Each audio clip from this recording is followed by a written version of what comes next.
Well, Please.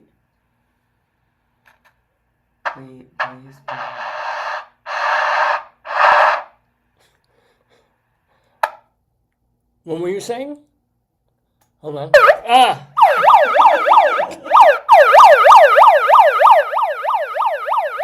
There goes the Daverhood. Good morning, everybody, and welcome on this Saturday, August 9th, 2026, to the 1044th episode of The Dave's Gone By. Facebookio, Podcastio, Programmio, Spotifigio of the stream with me, Dave Lefkowitz, my darling and adorable wife, and all of you out there at home watching us here in the Daverhood. And delighted to be here with you, happy and healthy in this late summer. Or it's really midsummer. Everybody thinks summer's over because it's like August 9th and you go into Walgreens and CVS and everything's Halloween already and back to school. And yes, it's back to school in 2 weeks, but summer isn't over until September, 21st, 22nd even? Yeah. We're just at the half point of technical summer, and yet everybody's like, oh, summer's done, and Labor Day, and this, and this. It's like, enjoy the summer while we still have it, ladies and gentlemen. We're trying to, my wonderful wife and I. And of course, I enjoy life almost most of all when I get on this show every Saturday morning from 9 until noonish or thereabouts and do this mix of humor and talk and culture, interviews, weird, zany, nonsensical, pointless stuff that we call Dave's Gone By. So, reason I'm wearing this, this was an interesting week for me. If you know me and if you watch this show, Ooh, David. what, babe? Don't read it out loud, but for you. I don't know where that is, but I want to go to I don't that. know if it's real. It says they have a big dog. Sale being held 2 separate areas outside the home. Do not wander the property. Large dog. Oh, It's today until 3. and I'm but gonna put- is that in Baltimore proper, or where is that? That's our zip code. I don't know how to. Oh, I'm also into yard sales and thrift store. Well, not garage sales and estate sales. Estates are the best because someone died, and they're trying to give everything away so they can sell the house. My wife gets a little creeped out by that, but me, I'm like, okay, hey, they're not using it anymore. I can repurpose this catheter. I can use this as a straw for my afternoon lemonade. Why not? So, but I love. I'm putting it in the map. I'll tell you right now. See how many miles away it is to go spaziering after our program. But 15 minutes. not too bad. Yeah. Not exactly close. Probably about 5 miles, 6 miles away. Is that the spot? But what I was going to say is that nice to feel good, nice to feel happy and healthy. If you want to go, you can do it. Yeah. So, was it last week or this week? I had a little issue again. I had It was this week. I think it was a little bit. Ran over to both. so a couple of months ago. It was a little longer ago than I Examine thought. yourself. You have Back to in set the, this I have the Oh, thing. yeah, Yeah. you can demonstrate on the hot dog here. Pretend that's you. I only wish this were me. So I guess I'll start from the beginning. About back in like November of last year, as opposed to November of this year, which I cannot predict. That didn't happen yet. I got a little like lightheaded and tight-chested and so forth, and thought, ooh, this is not a pleasant thing. This is an interesting occurrence to me, who, apart from phlegm, am basically healthy as a horse, right? God willing, knock wood, etc., and so forth. And so we're like, hey, Dave, maybe you need to get over and just take a look at what might be going. See if any of your arteries are blocked because of the way you eat everything and anything all the time. Maybe something involved in the COVID that I had 3 years ago, which wasn't terrible, but who knows? So I go to cardiologist over at Johns Hopkins because we have a health plan. And He's like looking at me, and he does an X-ray, and he does a thing, and he listens to the thing, and it does the thing, and he says, "You seem okay." It's not happening every day. It's just an event. It's a thing. But what about, you probably need a blood test. And those words, if you want to trigger me, all right? If you want to say, trigger Dave to start sweating and losing his shit, there's only two phrases that will do that. Free Palestine and blood test. Right? One sends me into a rage, the other sends me into a panic, and you can decide which is which. So you need to do your blood, and it totally pisses me off because I also every year go to have my eyes checked because I technically have glaucoma running in my family, and so got to make absolutely sure that I don't have it. So every year I've been very good about it. Also, eye exams are painless. Right, they're annoying. The guy goes, he numbs her, he keeps it open. He's literally got a machine that is touching your eyeball. Have you been to an eye doctor? He puts the thing, and it literally presses onto the window pane of your eye. And you're sitting there. It's not painful, but it's not fun. If the eye doctor coughs, you're blind. Right? If he sneezes, the thing goes into your head and crushes your brain, and it's a funeral. But the eye doctor, he's just like this minimal personality, not a bad guy, Jewish guy, right? And very, very good at what he does. And he tells you, you're fine. He's an expert in glaucoma. He's an expert, yes. I picked him for you. One of the perfect guys to say, and my vision is okay. I need reading glasses, but I'm good in distance. And have been for years and years. And he said this and this is, but he goes on, he's an eye doctor. And he's telling me, well, you really should do a blood test. You got to get a blood. We don't know. You need a workup. You need this. How do you not check your blood? And what I really don't want to tell him, but what I have to admit, is that I'm basically needle phobic. I'm terrified of, that reason, I'm terrified of bees, wasps, hornets, anything going subcutaneously into me panics me like no end, right? Getting the COVID shots almost, this is why I'm not one of these lefty people who is vaulting Fauci on a fucking statue. It's like, I can get, you want to defeat the pandemic, but were we all getting these Pfizer and who was the other one? Moderna shots for the right reasons every time we got the boosters, right? So, for the right reasons, yes. But were they necessary? I don't know. But I did them. I got them. And every single time I had to get a shot, whether I was going to Aqueduct Racetrack, because, that's the most sterile place for any kind of medicine. There was horse poopies. Literally, yeah, we had Marines, U.S. Marines injecting us with horse shit and saying it was the first Pfizer shot.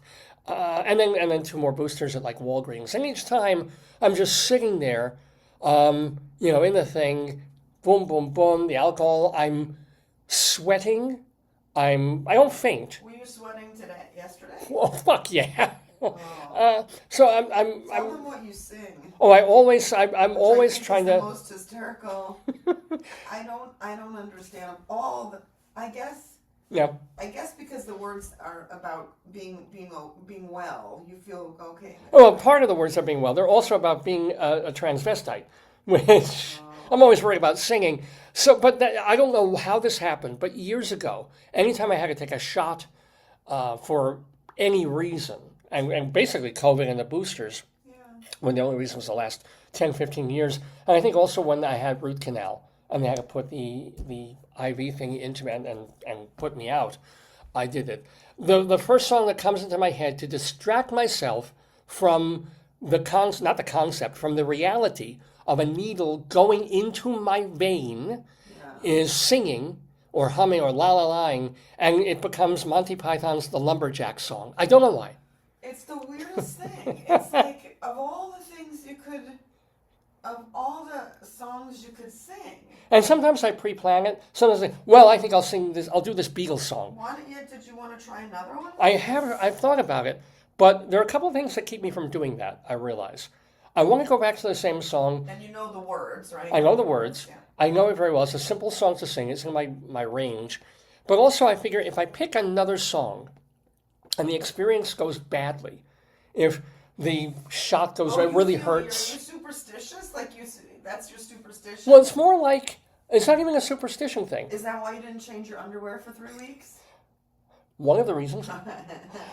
But there's also this thing of, let's say, if I get a blood test and a blood test is problematic, they can't find a vein, they got to stick me a couple of times, or it's really painful.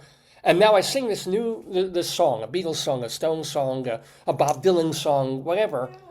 Now I might forever associate that song that I love with a very bad experience. I'll have this mental connection being like, oh my God, every time I sing that song or hear that song, it will put me back in that traumatic moment when I felt terrible pain. So for some reason, I don't mind doing that with Monty Python's Lumberjack song. Wow. Sometimes it's okay. It's like, I can hear the song, not be bothered by it. But even though when I have to be invaded bodily, either by an injection or a test of a physical internal subcutaneous test or a rape, then I need to, that's the song I go to. I'm planning on it. I need to distract myself. I need to sit there and have my mouth going, have my brain going, have my eyes closed, and just trying to put myself somewhere else in the 15 seconds it takes for a painful procedure to occur, right? Maybe 20 seconds total. It feels like 10 minutes. Talk about the example of what you did. Well, so here's the deal. So I do this, and I did this going all the way back to 2020 or 21 when they came up with the first COVID vaccines and all of this. I'll be there. I'll be shaking. I will be nervous. I will be pale as a ghost. People will be worried that I will pass. I'm worried that I'll pass out, but I know I won't, probably. And it will literally also ruin, like, the days leading up to the event. Like, if I know I've got to get a shot, and I know I've got a Walgreens appointment on this day and date, and I make the appointment 2 weeks earlier, those 2 weeks are fucked for me. I will literally go to sleep thinking about it. I will wake up. It will be one of the first things in my head. The needle.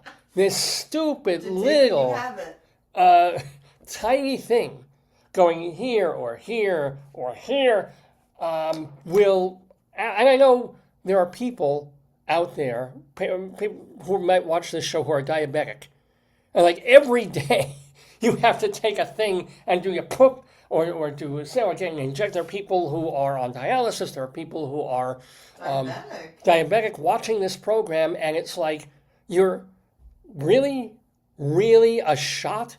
This is what getting a shot does. Do you know what I go through every day? Do you know how often I have to check my bloods weekly or so forth? Or I was in the hospital getting surgery and they had to do. I made a post. I put the fish post. Can I put your cat in the second one? Can I put that? Yes, please. Thanks. So it's like I understand that I'm a wuss. I understand that I am a complete, utter pussy when it comes to pain. Well, you must have had a bad experience. There's no other reason that. Well, my yeah. mom and my late dad would say, my late dad won't say anything except. I hope not. But they would say that I was so pincushioned when I was an infant because of all the issues I had. I don't think you. How much? Really? Were you pincushioned? I must have, because I was. Oh, you were nasally cleaned or something. You did some nasal. Oh no, that's nasal nothing. assault on you, right? Yeah, no, but when I was younger than that, because I wasn't growing, because I was whatever, they had to test and do all sorts of shit to me. Did they give you hormones? And I made that hormone. You don't know what they gave you? What did they give you? Oh, are we going back to when I wouldn't grow? I don't know. Yeah, when you didn't. Well, that's a whole different story. So I'll pivot to that just to say what saved my life, and it wasn't a shot, it wasn't anything like that, but it was a weird thing because I grew up. Try this. I grew up with obviously a cleft palate and a hair lip, which was partially repaired when I was born and then fully repaired when I was like 12, or maybe a little younger. So, and there was a point where I was born full weight, reasonably healthy for what I was, but then. Oh, don't forget to talk about your trait. Okay, yeah, one at a time. But The problem was I came out okay and then stopped developing. As they say, the phrase apparently was that I failed to thrive, which is the story of my whole fucking life, isn't it? That just means you didn't gain weight. You Yeah. were too skinny. Well, you didn't take think enough about it. food. You have a baby, an infant. But I'll tell you now, though, David, honestly, because I saw a baby with a cleft palate and hair born. Now they have special bottles that are really Now. I know. Now, It's I'm like 62. 40 years later. 62 is now. I know. Then, and that was an issue. I had a lip and a palate and a thing. I couldn't suckle, and that was really tough. Both my mom and my dad tried. And every time I tried to suck on my dad's tits, just the hair would get in places where I was starting to grow teeth. It was awful. So I couldn't latch onto my mom's boobs. And Mom, if you're watching, and I think you do watch the first part of the show, you've always had a really nice rack. But no offense, I couldn't hang on. I couldn't latch on to Mommy's titties, nor could I do a bottle, nor could I do frickin' anything. And I was allergic to milk. Wow. So that was Now, are you a problem. allergic now? No, now you eat a lot. I grew out of it. But I was allergic to milk up to my teens. Really? Yeah, up to my early teens. Yeah. But you were lactose intolerant or what? No, it was allergy. It wasn't. Oh, but I think when I was in my 20s, the guy actually, he was Kafka. He went to, I think, work with a lot of holistic physicians. And I lived in a place and they provided meals and he said, lay off dairy. Well, yeah. For allergy people, it's like bad. That's what he said. I had a ton of allergies when I was a child. Yeah. That I either outgrew or just I was decided. Look, I love corn. I'm going to eat corn things, and therefore that's because I could eat corn, but I couldn't eat corn products. And there were certain things I could have that had milk, but a glass of all these restrictions. It was a lot. Plus we were kosher. Yeah.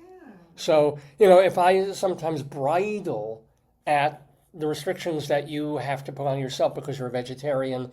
And diet things and health things. I have so many health issues. Vegetarian was a choice. The other thing's not. Yeah. But if I look at that and I go, I want to eat what I want to eat, it's also because I couldn't fucking eat what I wanted to eat for like 12 years. Reactionary, like a reaction. Yeah. But I wasn't able to suckle and eat and whatever, and I didn't want to. I was allergic to milk. I couldn't have this. I couldn't have that. And my mom remembers this very, very well. My pediatrician, the doctor, came up. This is honestly true. My mom will vouch this. Came up with this concoction called meat base. I never told you. Was it? This is true. I remember you did tell me this a long time ago. Who made it? Like, was it made by who's the meat producer? I could have been JPS, ConAgra back, or whoever it was. No, it wasn't. I'm sure it wasn't even kosher at the time, but it was just this formula made from a base of meat, which has protein in it. You were like an Akita. Akitas have that too. That my friend, literally, I swear to you, he bought dog food made of zebra because the Akita was allergic to every meat. I'm like, what?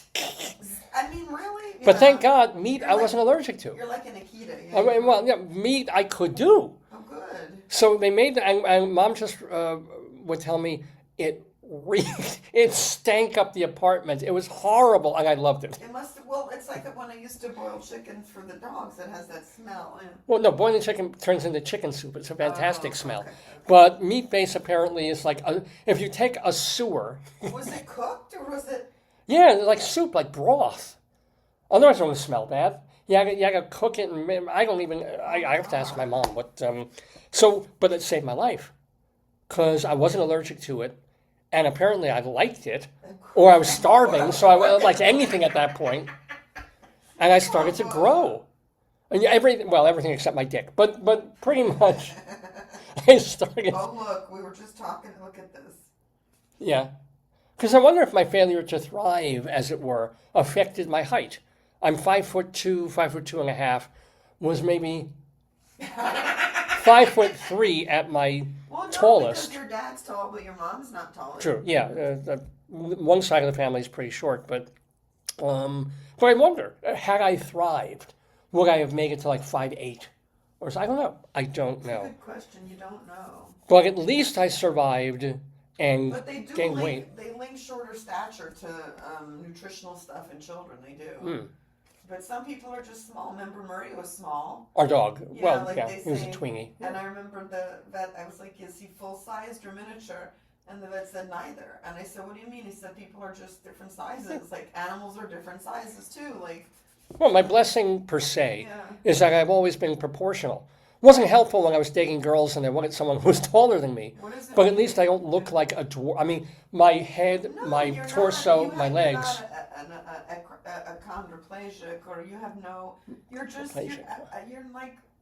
Right, I'm not normal height, but the yeah. proportions of me. You're not like 6'1". That's. If only I were. But I'm not. I am who I am. So that allowed me to grow. I am. Just sing that when you're doing your blood. Oh, because you have to fling your arm. Yeah, That would be bad. I'd be too big. I'd be like, Yeah. I bang my own drum. Yeah, they'd be like, oh God, blood everywhere. No, don't do So we got on this from talking about getting a shot, and from my needle phobia, and that. from You were very brave. You did great. well, here's the deal. So a couple of months ago, looping back to where we started, I had it was nothing. I just had a little tight chest and a little dizziness, so I had to sit down, and within a minute I was fine, and whatever. But I thought, this is probably something worth looking at. So I go to the cardiologist, and then he's telling me, and every doctor is like, well, where are your bloods? Where's your workup? Where's your I don't think baseline? he talks like that. He doesn't talk like Jerry Where's Seinfeld. yeah. Where? Jerry Seinfeld is your doctor now? I need to see your lipids. Where's your lipids? I So don't know is Jerry Seinfeld a doctor? no. Okay. He's probably been given honorary And doctorates you from don't a. want him to do your medical Doesn't care. yeah. So fast forward, and it has gone very fast. Couple of months, and only very rarely have I had this incident, and especially over the summer with these storms and this heavy, humid weather and heat waves that we've been having.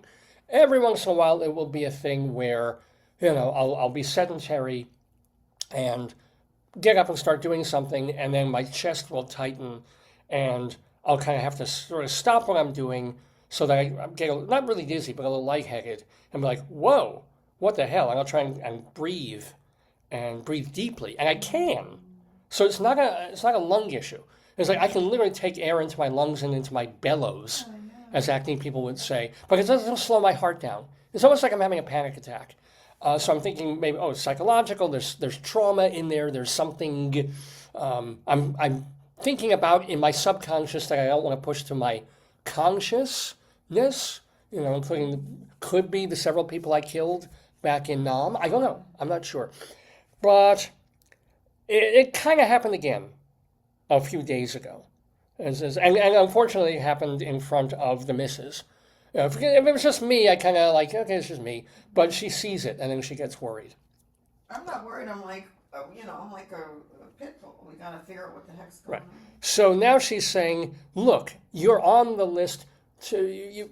I had canceled a follow-up appointment Well, the with. only reason I say that is because we have darn good health insurance and one of the best medical centers in the world. So why not? I'm not taking you to the corner store where the guy will change your oil and also examine you. Chang's Garage and Health Center. Yeah, I get it.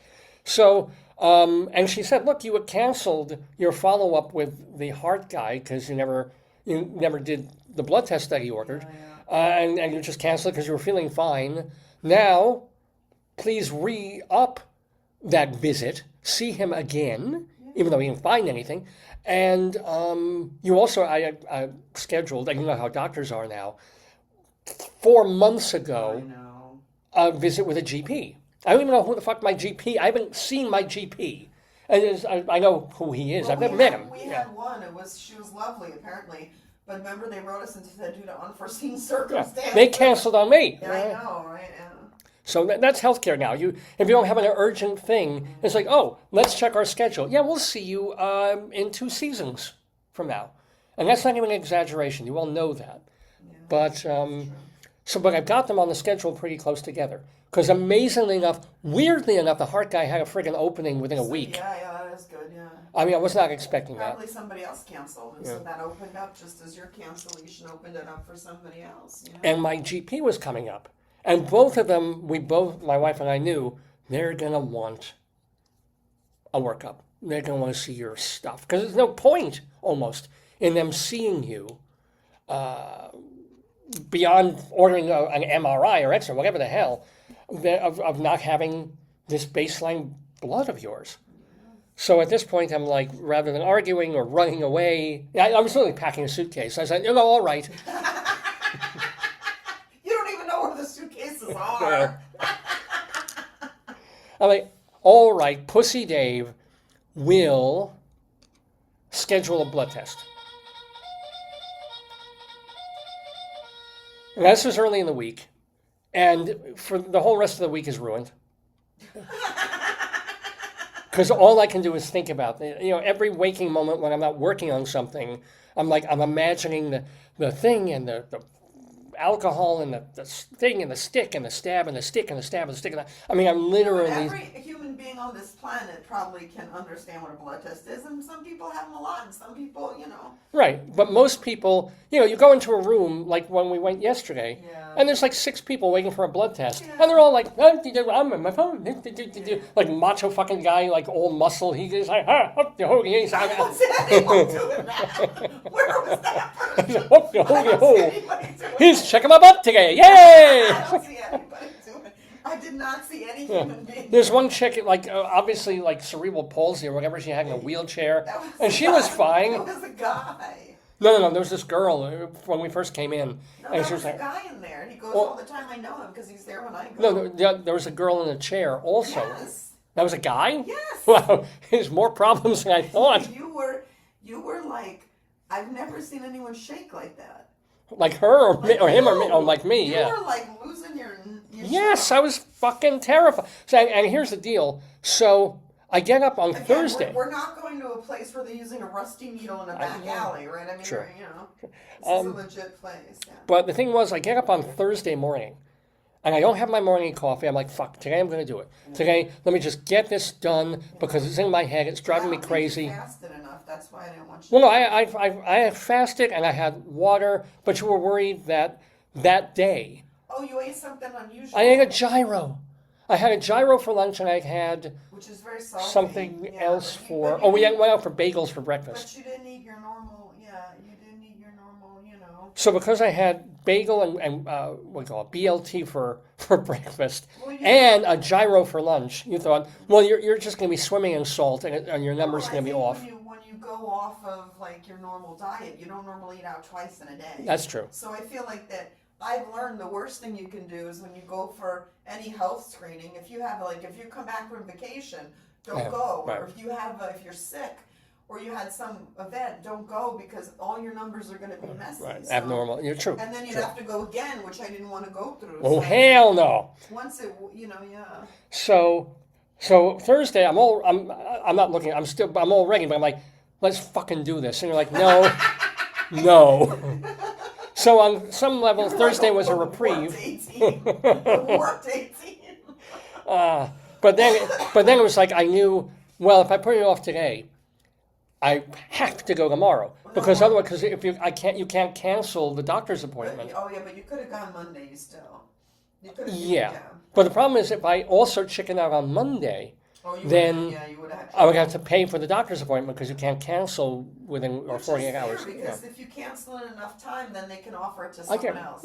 Yeah. I understand that. But believe me, 50-50 of me all this whole week was like, how do I get out of this? How do I cancel the test? That's your response to everything in life. That's true. That's true.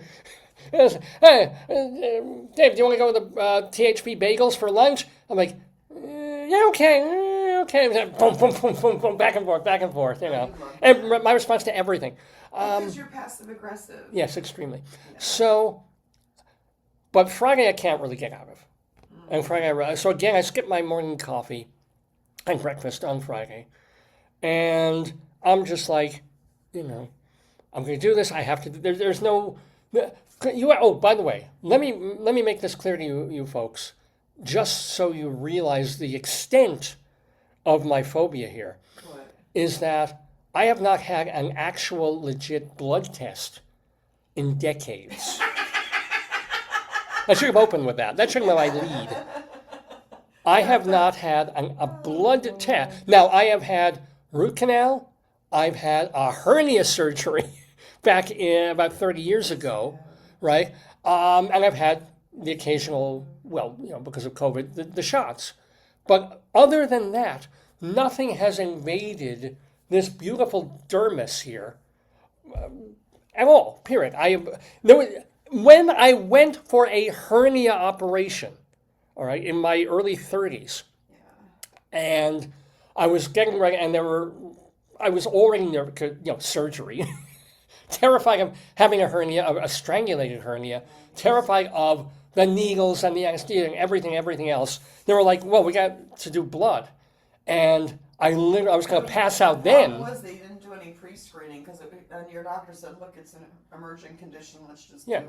And they knew my blood test. I told them my blood test, AB positive, so I somehow got out of a blood test before a hernia, which means if I'd had a problem in surgery and needed blood, they could have killed me. No, but they might have taken your blood when you were out. You don't know. Easy enough, ain't it? Yeah, you were out. They probably waited until you were out. Well, when you were getting, the worst part was, so you were so anxious, they called me in the room. Yeah. And I was with you. And then I look over, and one of the residents, passed out on the floor. I was like, what kind of Wait, not one of the doctor, one of the resident, baby doctor. Oh, wow. Not a baby doctor, but a doctor in training, And because they had been working too much or whatever, and they began to resuscitate them, I was like, what the heck's going on? Was I out then, or was I still sort of you were blocking? You were kind of like, oh, what's going on? I'm like, oh, I don't know. And you were just like, oh, they were twilighting me at that point, I think. I don't know, but you didn't seem too concerned about yeah. I think it distracted you. But imagine this: I'm going for hernia surgery, and even then, I'm saying, please don't blood. I don't need a blood test. I'm going, take my blood when I'm asleep. You can do that. You can put me to sleep. You're giving me a fucking needle for that anyway. Then you take some blood, have some fun, go party. Go party with my sangria. So if you understand now that it probably has been 40 or something years since I've had, when we got married and we were looking for health insurance, right? We could have gotten a higher level of health insurance for the same amount of money if we'd both gotten blood tests. And I started to sweat because they literally, they don't send you to a hospital. They send people to your house from the insurance company with a needle kit. Yeah. And they said, we're going to take, I'm like, fuck no! I did mine. No, you didn't. Or did you? I did. Of course I did. Really? You made me go first and then you chickened out. I was like, great. So, Great. I chickened. Literally, I probably cost you about $50,000 or $100,000 if I dropped it. No. It went from, it would have been $250 instead of $150 coverage. It cost me a lot. Yeah. I mean, now you're on my other plan. You're good for $200K. So that's why I look very carefully when I'm crossing the street, because if I'm down, it's almost $250,000. The house is paid. But so this is all backdrop. All of this is backdrop to yesterday morning, when I cannot avoid it anymore. I have to. It's meant to. I've got doctor's appointment. Did you mention your guest? Oh, not yet. And now, and what's even worse is my wife. She's beefing up. She's going for training at a gym with a trainer. Yeah. And so first thing in the morning, it's like, let's just get up, get the fucking blood done. But no, she has a half hour of gym training with this wonderful trainer that we got through the local Y and so forth. So now I'm just sitting in the car for a half hour, knowing that the next place we're going while I'm waiting for my wife at the gym. By the way, I'm not at the gym training. I'm a lazy fuck. I'm sitting in the car trying to listen to Malcolm Gladwell's The Tipping Point, playing Wordle on the phone, and counting down the minutes. Because I know as soon as she is done you also were near a place that they blocked off with cones. They took away the law van, and then it's like a police training. So you could have been involved in some of these things. The parking lot that we use, they blocked off part of it with cones because apparently they do policemen. training there. So I'm just waiting there in the car, air conditioning blasting, and just trying not to think of what. I'm also trying to put in my head like an hour from now, it will be over. Yeah. An hour from now, I will have. I always do this with. I used to do that with you. You didn't appreciate it, but I used to say when you would be overloaded with work and difficult people, and you would have this due, and then you have grading, and I just say, just think, 1 week from today. That didn't work that But it does work for me a little bit. Oh, good. It did make me think like, okay, it's 20 after 8, by 20 after 9, Good. whatever happens, Good to know. I will be done with it. Good. I may be dead, but I won't be waiting for a blood test.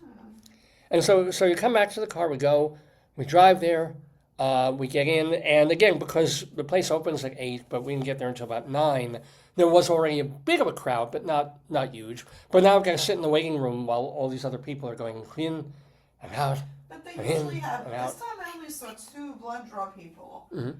But usually they have 3. The middle seat was empty, so usually they have 3. So one person came in Or maybe they do the late-ish, yeah. shifts. Yeah, I don't know how it works. Yeah. So it's all right. I'm okay in the waiting room. You got me a glass of water, which I needed. Yeah, no, you have to drink so your veins don't collapse. And and I'm waiting. Oh, and you, thank God, she was there because she did the when you check in to the place. It's like, You do. it's like getting your boarding pass. Boom, boom, boom, boom, boom. Oh, And then sometimes I go to the lady, I'm like, can I just do it? She's like, no, you have to go through. there's a kiosk. It logs you in. Yeah. But the thing you don't know is when you put it, there's one place where you think there's no way to forward it, but there's an arrow on the side. Yeah. That's the sneaky trick. I mean, you do this every couple of weeks. I've never done it there. You have to check in with your name, type your name. You can't just go to the woman, the sometimes rather surly woman at the you have to kind of go to the kiosk, punch, ask this question, scroll down, agree. It's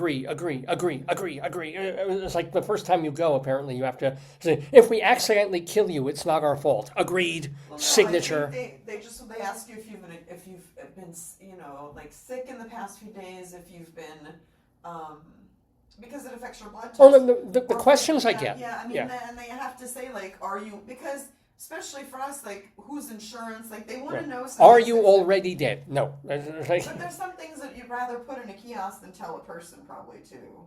All right. So I guess they want to keep your privacy. The herpes, the syphilis, all of that. yeah. No, but also there's when you get to a certain point, it's all boilerplate, and it's kind of I agree to this, I agree, yes.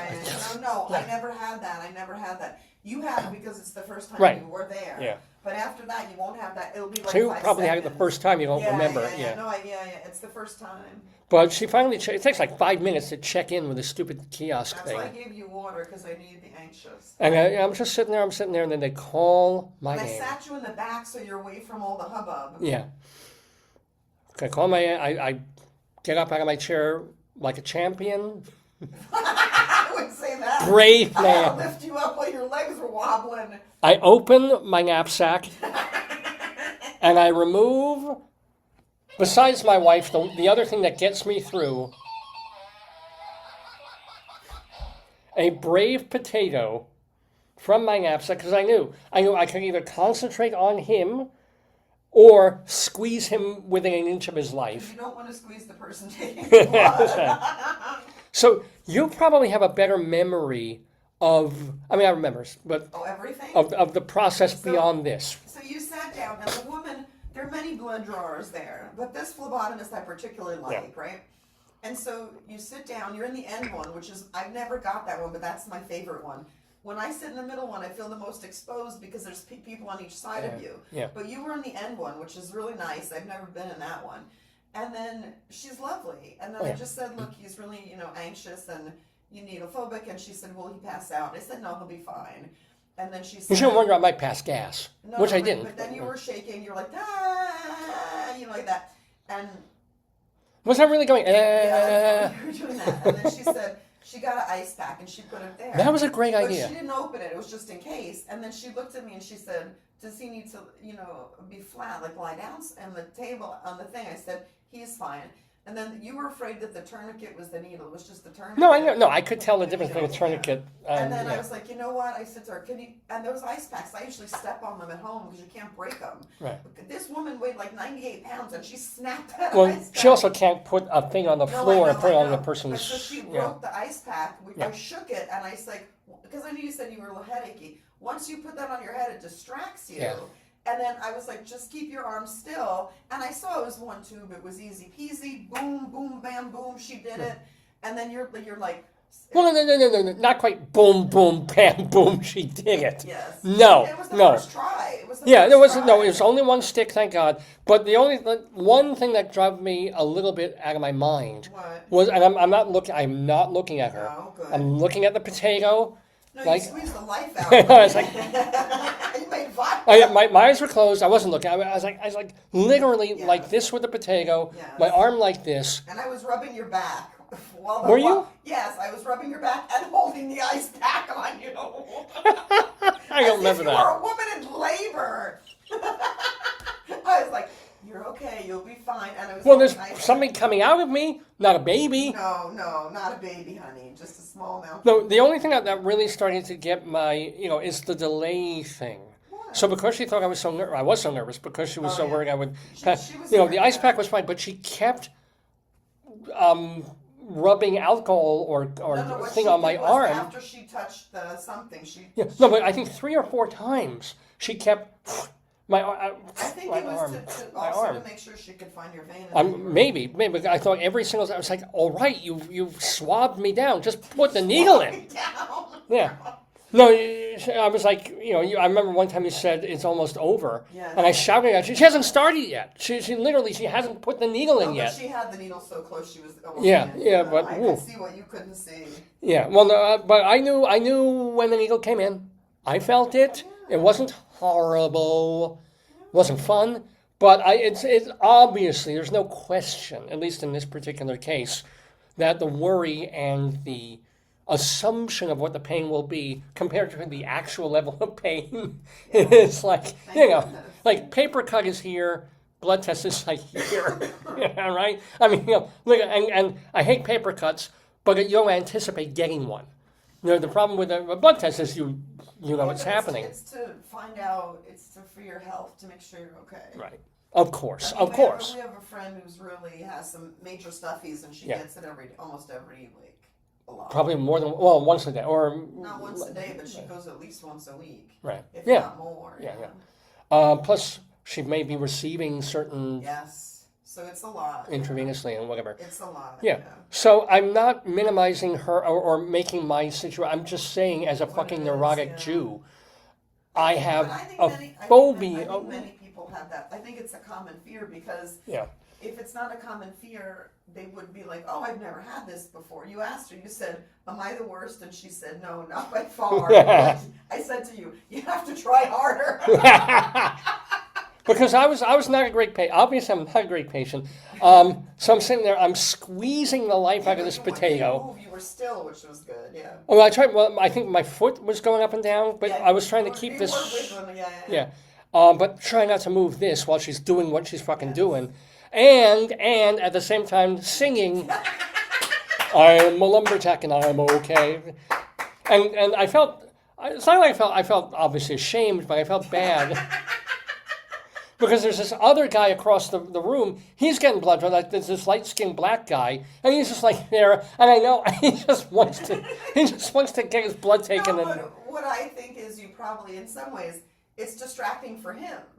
Maybe. So I think like if you're just focused on yourself, and then all of a sudden you're singing, then it gets you out of your body, and you're like, oh, there's something going on. What is that? And then they're done with him. Yeah, but for most people, he got up before you. He was out. Yeah, but for most normal people, a blood test is not such a big deal that they need to be taken out of themselves. The funny part was when we were leaving.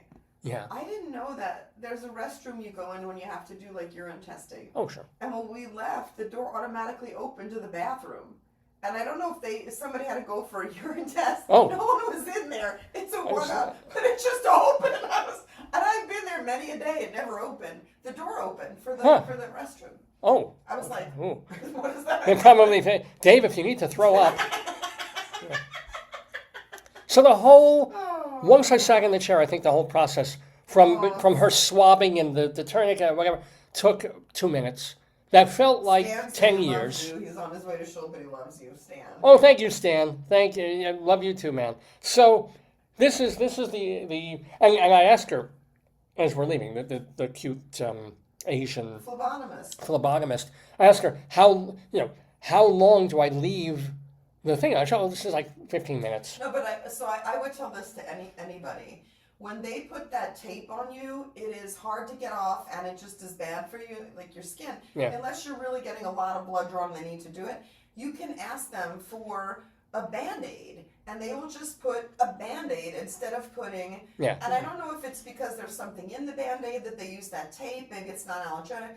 Go for the Band-Aid. Okay, well, because it worked. If you had that tape, it would have been a nightmare. Probably, but also, I mean, the thing is, I couldn't look at I didn't want to look, I didn't want to see, because you have the Band-Aid and then the cotton swab under the Band-Aid, and I'm like, that would have made me as nauseous as anything, even after the fact, to look and see that there. First thing I did, when we got into the waiting room afterwards, I put my jacket on. Yeah. I put my, I want to see it. I can't look at it. Where did I? Well, after that, so I get through, I march somewhat proudly.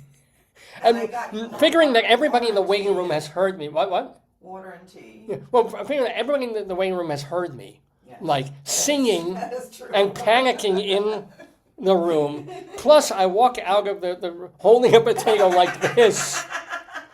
And they're looking at like 62-year-old man. What the fuck? What is wrong with him?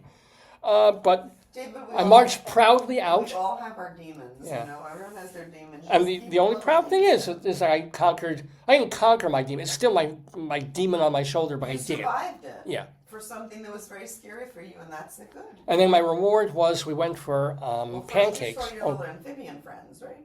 Yes! We did this at Johns Hopkins, which is a couple of miles from us. Not in Baltimore, but there's another outlet of Johns Hopkins. Basically, yeah, they own Maryland. It's like the slave owners sold everything at Johns Hopkins. Like, turn our slave barracks into, Henrietta Lacks, right? Oh yeah, she wasn't that lax. She was pretty on the ball. But so the first thing is, one of my rewards is we go to the pond that they have, and the pond is absolutely brimming with pollywogs and pre-frogs, tadpoles. Yes, yeah. Just all different hundreds. Stages. Yeah. But there are no actual full frogs.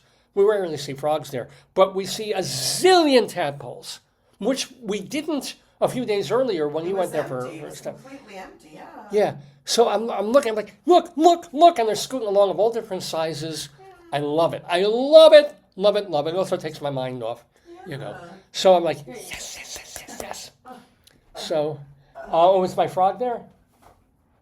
So it's a wonderful thing. They just stock the pond with, little tadpoles that ultimately become froggies, I guess. Although for every 1,000 tadpoles, you see one frog. But they're great. They're great. And then I'm like, I'm hungry because I skipped breakfast. I didn't even have my morning coffee. So I was like, you know what? I was worried. Like, let's just go home. And I'm like, you got to eat because you were getting a headache. So. I'm worried also that the whole experience would leave me so exhausted and nauseous that I couldn't eat. But no, that was not the case. Middle-aged Jew, I'll eat. So we go to the restaurant there, Stone Mill, which has very, very good food. And it's like, I'm like, I don't care. I realize it's only, but they had ribs on the menu, but only for dinner, damn it. Well, that's the first thing, one of the first things I think I got you when I was there to bring home. Yeah, but they had their pancakes special. So like, you know what? I'm treating myself so $17 for pancakes, what the fuck? Let me do it. Yeah. And you were the one, you were not feeling so hot. You didn't want breakfast. No, I won't eat. If I don't feel good, I'm like a pet. I won't eat. If I don't feel good, I know myself. I mean, like a cheese stick just to get you through the morning, but there, I'm sitting there, I ordered this stack of pancakes, and boy, oh boy, was I profligate. A side of bacon. Because also for protein, I like bacon. That's why my bloods are so good. So, and I ordered a side of bacon, and the pancakes were because it's pancakes, Yeah, right? yeah. It's almost like eating crepes. They were the most vanilla-y, It was like a thin, crepe and a pancake, yeah. sweet. You had some of mine, and it was just They sprinkled scrummy. They sprinkled powdered sugar, you had maple syrup, and then I got you a little butter so you would be, feeling better. And it was just what I needed. Because if I ordered something Mexican, like they also had a burrito or breakfast. You could get that anywhere. Yeah. Well, you get pancakes at IHOP for $7. Like not a crepe. That's like a crepe. But yeah, those were gourmet pancakes, and you could taste it. So somehow almost worth it for the price. The bacon was good. They give you 2 strips of bacon for $7.50. I'm like, thank you very much. But and it's just what I needed: the sugar, I needed the carbs, I needed to be a person again, and not a patient number 59388. Give me your arm. Yeah, that's true. So that was good. That was good, and that was my reward for the day. What about that? Sorry, who? My tater tot story, Leslie. Oh, yay, Leslie Grigg. How's he doing? Leslie Grigg has been a friend of the Daverhood. I don't know if you want to read that. Oh, of course I do. Here we go. He's been on the show. His family were the Ore-Ida people and invented tater tots, and this is the first tater tot maker before it became obviously automated. Where's my? I had glasses here. Here. Oh, thank you very much. I can't read without these. Submit your untold tater tot story. This holy board was our first tater tot former? It formed the shape. Oh, formed tater tot, yeah. Formed the shape of the tater tot. It was used in 1953 to develop the shape of the tater tot. And Leslie was on the show with his brother. Scroll back, you'll see the first picture. That's like now and then. Wait. Give it to me. Well, this is just... that's him, too. He has a picture of something. That's his other picture. Oh, he's at the Protect Your Tots. Swear to God.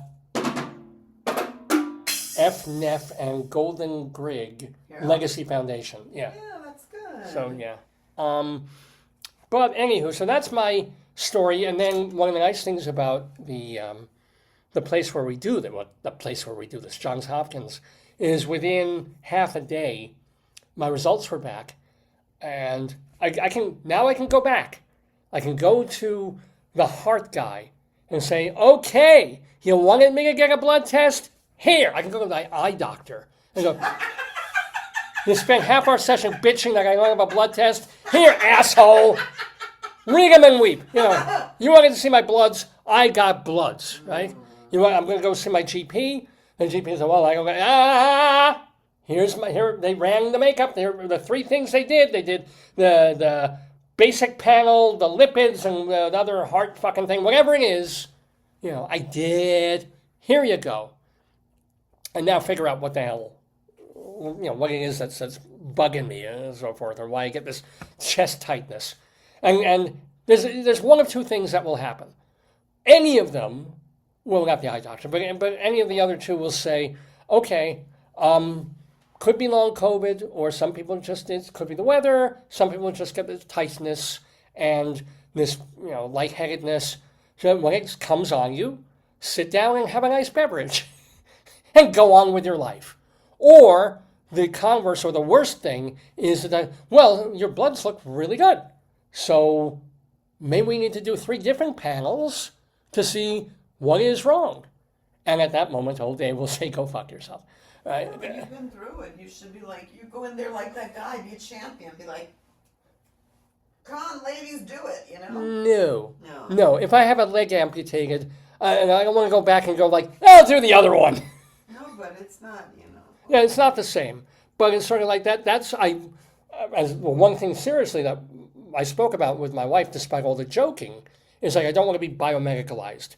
Because that's what happens when you start to get on, the AMA idea of Western medicine. Totally biomedicalized. It's sort of like, oh, wow, you took a blood test. Good for you. Now we have a baseline. So the next time we ask you to take a blood test, we can compare it to the old one. And then the blood test habit, we'll compare it to that. And then we have to check, well, this is interesting. We need to check this number because this is a little bit high. Well, maybe we'll run this and do this and do that. And then suddenly you become, patient, whatever. And every other day you're getting stuck, or every other week, and you're waiting for a nurse and you're waiting for this, and your life starts to revolve around health, which it does for everyone in your 70s, 80s, and 90s. But I don't need it to happen in my fucking 60s, right? It happened to my dad, who lived miserably the last 5 years of his life as a bedridden pincushion, right? My mom is going through this kind of thing in terms of just medicine and having to get blood tests every few weeks. It's like, as my mom would say, the nurse was supposed to come yesterday. Did she call you? Right? Because they're supposed to come, they don't show up for whatever reason, then they don't bother to call, and then you have to rearrange it. And I think it's related to body odor. Me too. Me too, honest. So I want to stave that off as long as possible, until I collapse in the street with a heart attack, or I'm a stroke kind of guy. I know that's my thing. I think my heart's probably pretty okay. According to my blood's fine. That was the thing. My wife, she is a doctor, PhD doctor. She's an MD doctor, but she knows from looking at blood tests what they represent. And my only tiny little concern is that I'm so sweet that my sugar level, my glucose, is like 2 points above high normal. Okay, everything else is low, is beautifully normal. Every other cholesterol, not an issue. What are the other things they look in there? Everything. Fats, but you know what's in a blood test. I don't even. Metabolic, all your stuff, your sugar, sugar's a notch high. All of your stuff, your salt. You're functioning well. You're functioning in an optimal prime condition. My blood has oxygen in it, which is good. Yes. It doesn't have liquid nitrogen in there freezing things. It's. I am healthy as a horse. Yeah. A horse that likes sugar cubes, but a horse. Poo-poo, honey, poo-poo. So after all that, and the worry is like, it's nice to get a clean bill of health, but at the same time, I'm like, I knew I'm healthy.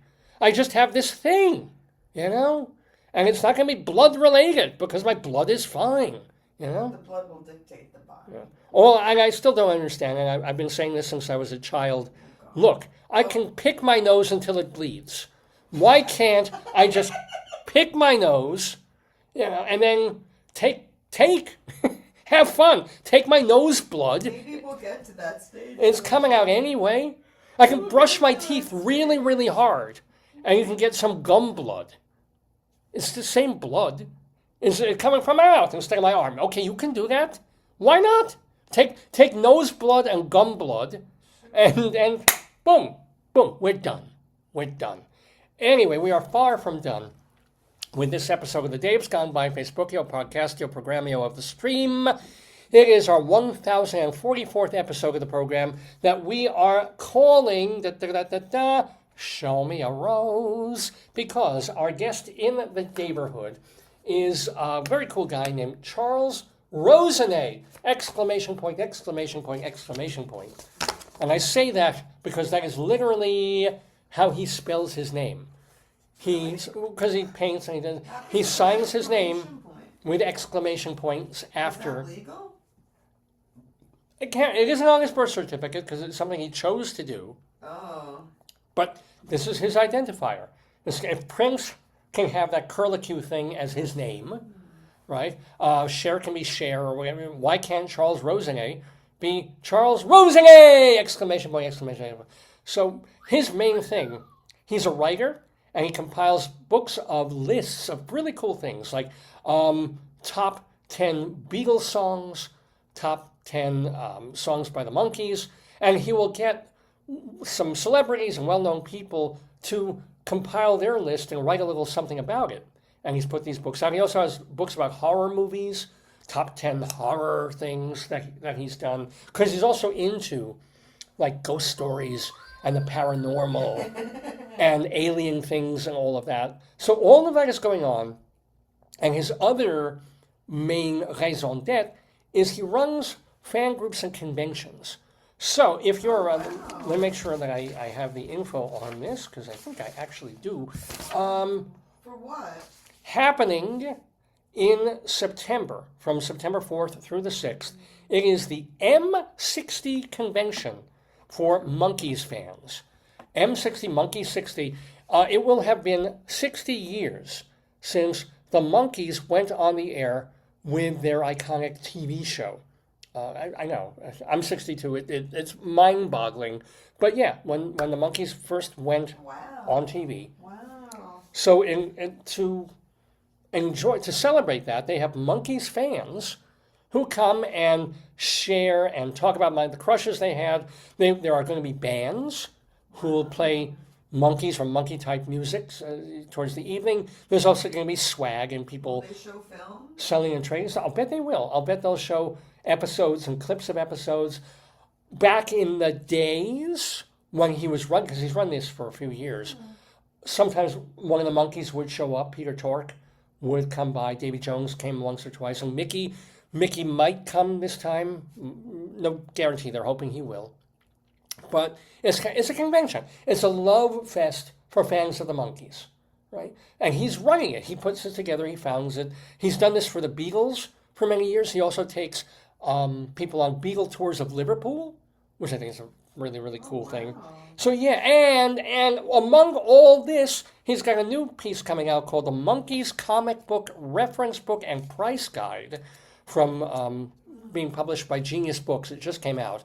And it's basically, back in the day, there were Monkees comic books, which I think were put out by Dell, rather like Marvel. I was too young then. Yeah. No, well, yeah, you would have been. You weren't born until 69.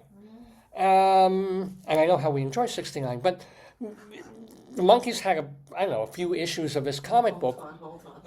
which are worth various prices. Yeah. You just got an ad from Taco Bell. You're kidding me. Oh, boy. Elegance. Yeah, Taco Bell.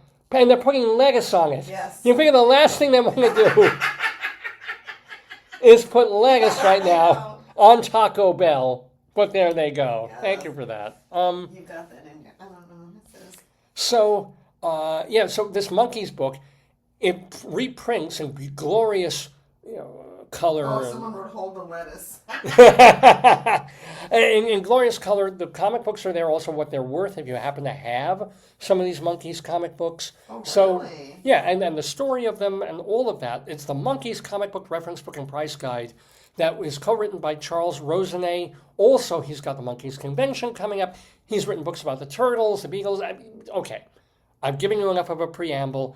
Charles Rosenay, exclamation point, exclamation point, exclamation point, coming up in just a few minutes on this episode of Dave's Gone By, which again, we're calling Show Me a Rose. Now, also on this episode of the Dave's Gone By program, our Colorado Limerick of the Damned, where we're going to Cory, Colorado. Can it Cory Apple? It can Cory Apple. Cory, Colorado. I've got a poem about it, and I will share a little bit of information of what we have about Colorado there, or that particular town. And we will have story time, where we will share, now that we're getting into late summer, or really midsummer, Secrets of the Seashore. Happy little book from Usborne Books. Usborne Books, ladies and gentlemen, that found in one of these lending library places. So we're going to read that and share that with you here on this 1044th episode of the Dave's Gone By Shy. So, what else to talk? I literally spent an hour talking about my blood test. And here's the final result. This is what it looks like about 24 hours later. That's all it was. And that's what I was so scared of and bitching about, and what I will be equally terrified of the next time I have to do one. It's not like it suddenly goes away. It's not like I walk out and say, well, that wasn't so bad, was it? Which it wasn't. But I know if I had to do one next week, I'd be like, fuck again, And that's just the way this old brain works or doesn't work. But what else do we want to... Oh, right. I wanted to apologize on behalf of myself and on behalf of Rabbi Sol Solomon. Oh, yeah. So last week, on StoryTime, Rabbi Sol did the honors, and he read a book called I Like the Way You... What was it? It was a Yiddish thing. It was all about... Feel or something, yeah. It was a Yiddish... I think maybe I can find it. Hold on real quick. By going to davesgoneby.com, which is the easiest way. Let's see. No, heck with the way. Where is it?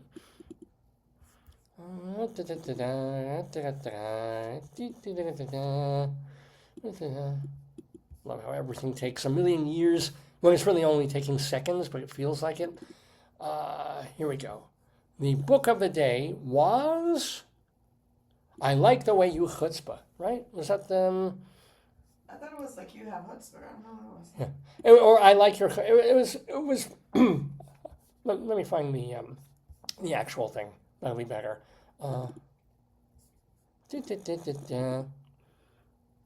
The story time was... No, how you filled your bucket. That was the other time. Scroll. Oh, for God's sakes. Sorry about this, folks. I Like Your Chutzpah. That was worth waiting for.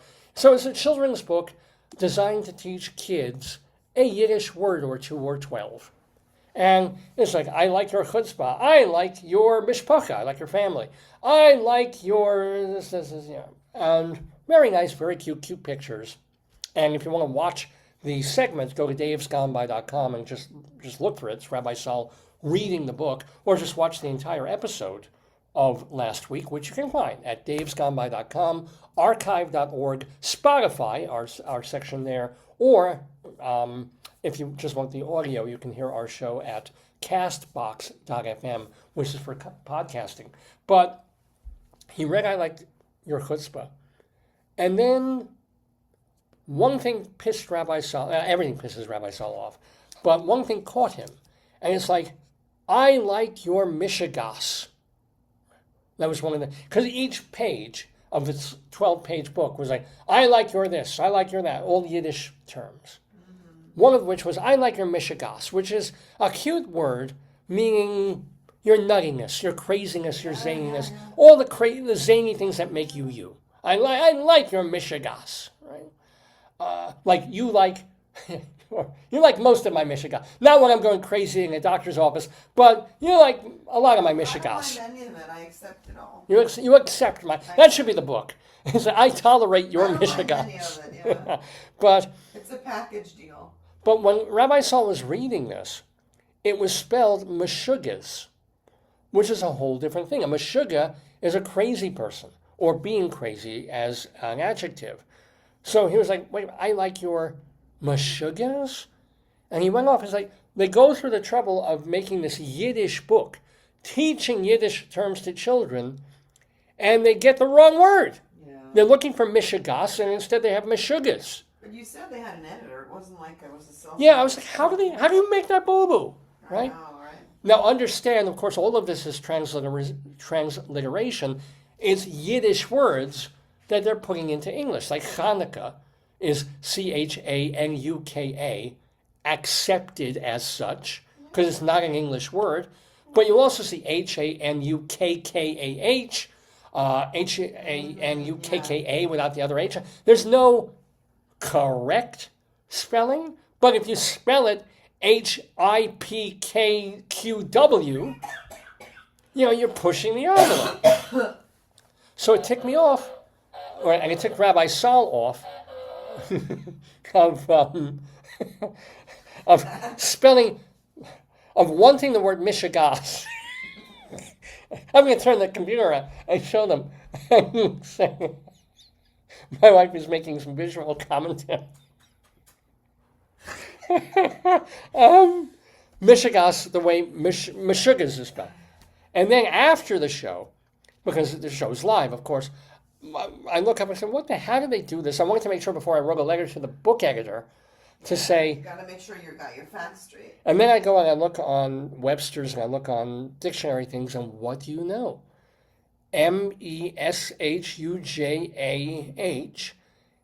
S is a legit, accepted spelling of the Englishism of the Yiddish word mishegas, which I always figured was Mishegoss or something of that nature. So, what can I say? I apologize, and Rabbi Sol apologizes to the author of I Like Your Chutzpah. They were right. We were wrong. And mea culpa, well, whatever is Yiddish for mea culpa, meas maximus culpus, corpus Christi, etc., and so forth. So I'm still going to spell Mishegas the proper way, Mishegos. I don't care what Merriam-Webster says. It's Mishegas, not Meshugas.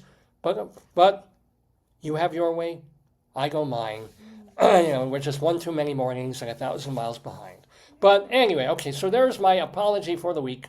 And considering all the things I say and do on this show, I should probably apologize every week to everyone. But no apologies for doing our next segment of this episode of Dave's Gone By. We've been doing it for many, many years. It started as a Greeley, Colorado-based piece because the newspaper in Greeley, Colorado, the Greeley Tribune, would have a weekly column based on actual phone calls. Under the interview.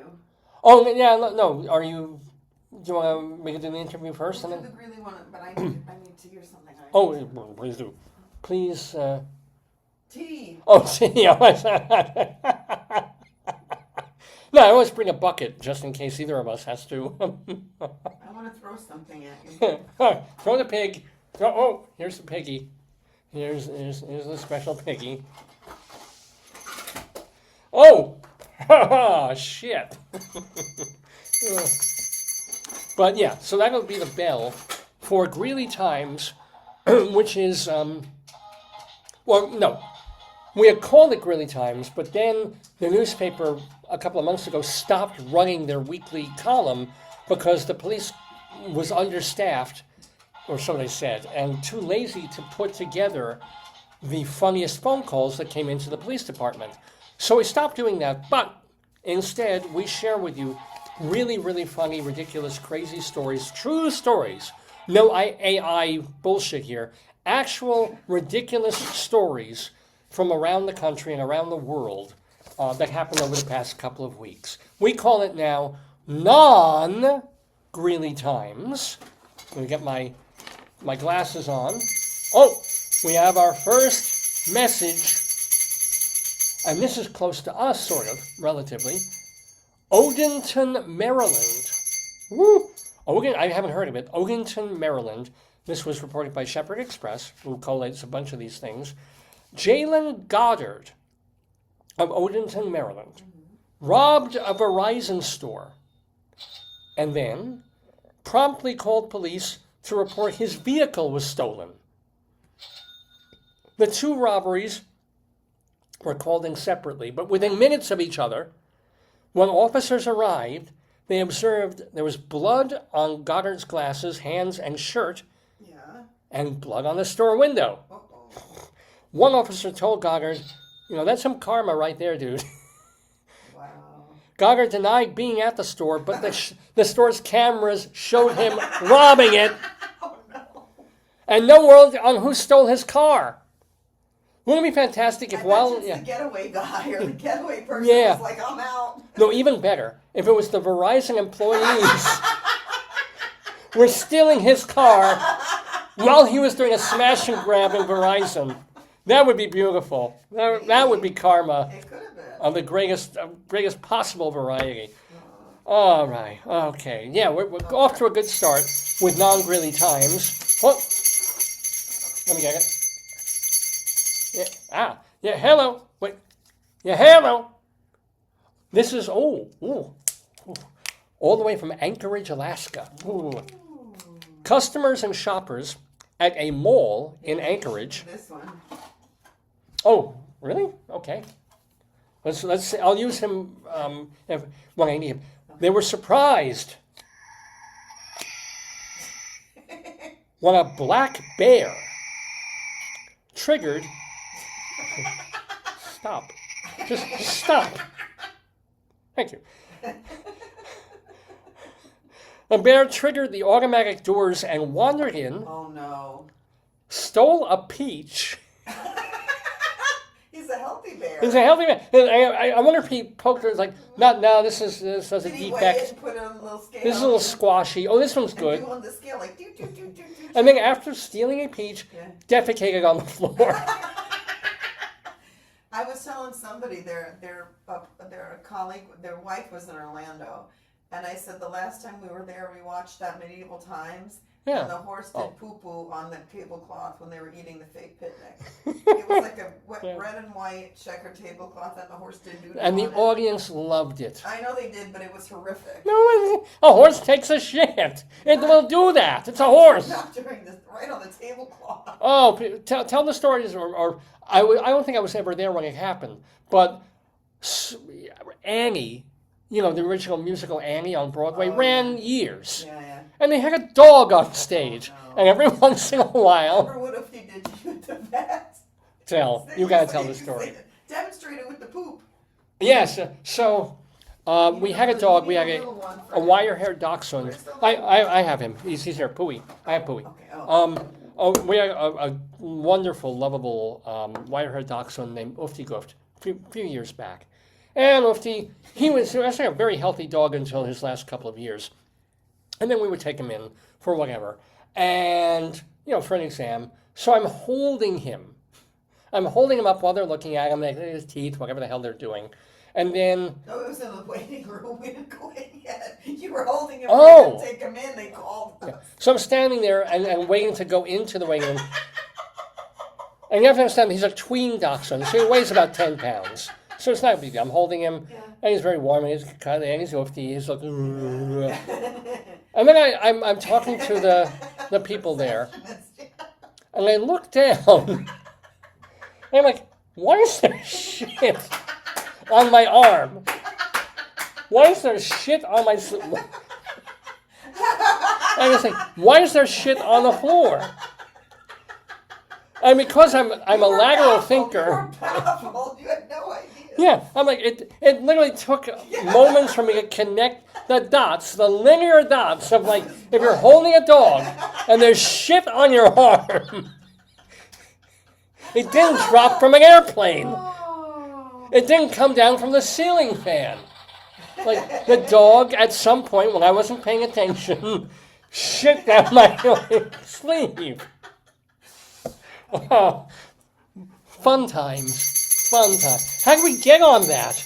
Oh, the bear shitting on the floor in the mall. Wait, there's more to this. So the bear came in, stole the peach, crapped on the floor, said one hairdresser, quote, my coworker was cutting hair in front of me and suddenly yelled, "Bear!" Which you would. I looked up from my phone, and then we all ran into the break room. I hope they took the client. Conservationists were able to herd the bear back into the woods.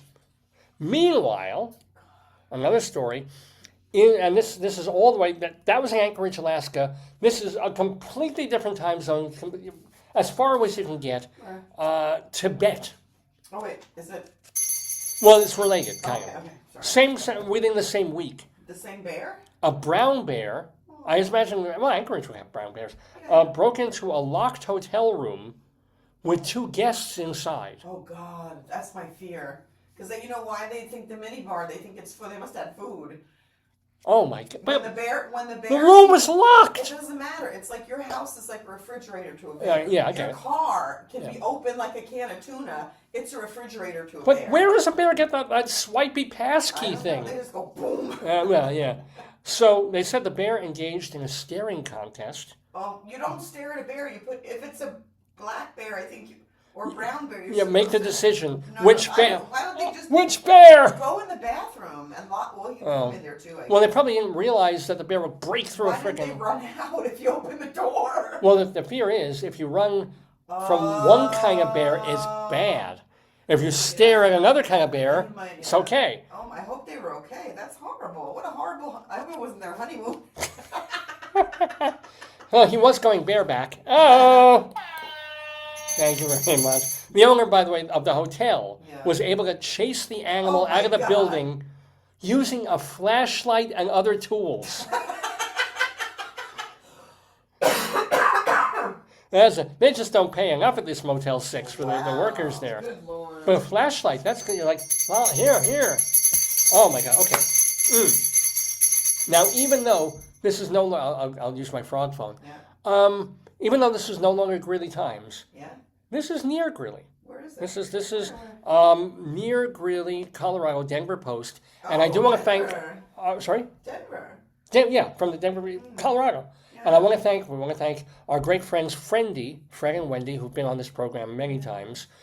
They live out in Greeley, Colorado, for sending me this item. Oh boy, wow, it's a fan favorite. It's a fan favorite item. Fan favorite. For me. Specifically for me. Does it involve trees? No. It's involved. Get ready to vote, Coloradans. No, not in the general elections. Coming later this month, it's Colorado's inaugural, which means they'll do this year after year, but this is the first one, Fat Marmot Week. You love that. And you're not there to see it.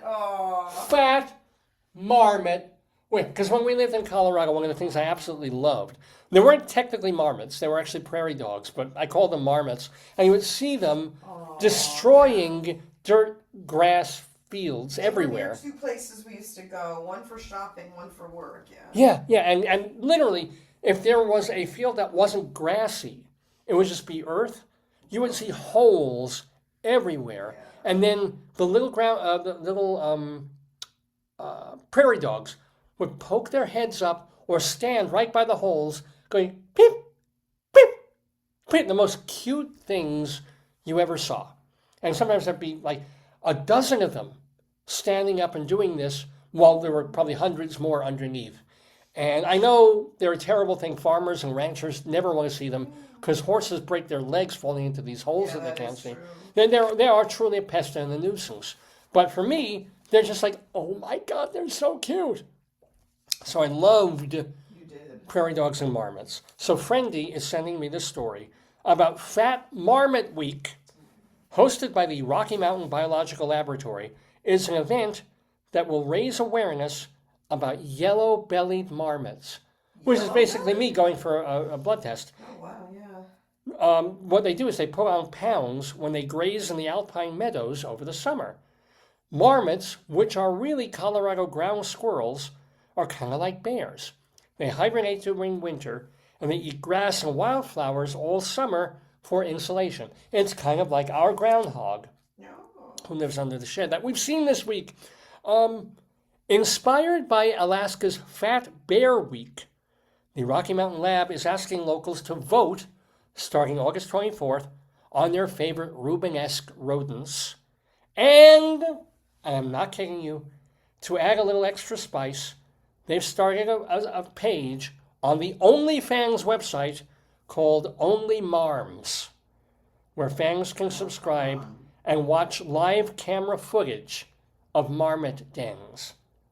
Yeah. I'm sorry, David. I don't think that. Who needs porn stars when you can go to Only Marms on the OnlyFans page and watch adorable, and we make fun of this, but how often do we used to watch manatee cams? I'm going to restart your phone. Oh dear, okay. I don't know how to do it. You got to hold the off button, just really hold it for like a minute or two. Please tell me it'll do something. Oh, there it goes, good. I'm going to do restart. Okay, now the winner of the People's Choice vote will be crowned on August 29th. Also that day, researchers will announce which marmot gained the most mass. No, this is interesting. Adult marmots gain or they nearly double in size after summer grazing. We've seen that with the... Yeah, they go from 6 pounds to almost 12. We've seen fiddle-faddle. So Marmot- why? But I think marmots are, unlike I think him, marmots are true hibernators. They stay dormant all winter. I think he does too. Oh, maybe, well, yeah. And what happens is their body temperatures drop to just above freezing to conserve energy. Floating, but it's like... It's not, you gotta give it time, it'll load up. Hold it, honey. Maybe it's next to it's Danny. Okay. So said one researcher, quote, during hibernation, you could physically pick a marmot up and it'd just be a curled up fuzzy rock.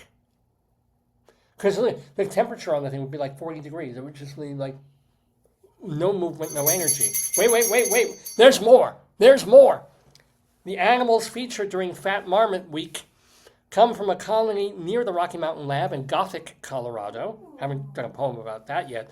Which has been studying prairie dog behaviors since 1962. Wow. 60 Before years. you were born, honey. Yeah, as part of its, quote, Marmot Project. 60 years on this. They can't figure out cancer, but for 60 years... They can fatten a marmot. Yeah. For example, the first... and researchers are staining the marmots with a non-toxic dye so they can be identified throughout their lives. Oh. For example, the first contestant is an adult female named Dan's Hat. Now, Dan's Hat speaks only one language and does not play the violin, but we don't know her feelings about world peace. Oh. Now, the founder of Only Marms, Yeah. Professor Daniel Blumstein, gotta be a Jew, went through this. He cautions, it's my favorite thing of all, he cautions that the page is G-rated. Oh, because OnlyFans, Yeah, but, quote, we're not going to sexualize this, unquote. It's a page about ground squirrels. They're marmots. We're not going to sexualize. How would you? What would it look like if you were? He says that because OnlyFans is not. I know, I get it. I get that the site, it's marmots. It's a marmot. Maybe he's fighting his own demons, honey. Or maybe they have a thing where if the marmots start to have sex, they pan away. And you just hear It's not like Big Brother. beep, beep, beep, beep, beep, beep, beep, beep, beep. Yeah, I don't know. I'm going to ring the bell. I don't want to. Yeah, please do. Oh, while you're away, we go all the way to South Korea for this story from Oddity Central. A South Korean bank manager stole a large sum of money from the bank's vault and replaced it with play money printed with cartoon animals. A fellow employee noticed his odd behavior and reported it to the credit union. The money was returned, but the theft, amazingly enough, was never reported to the authorities. Wow. Well, that's a forgiving nature.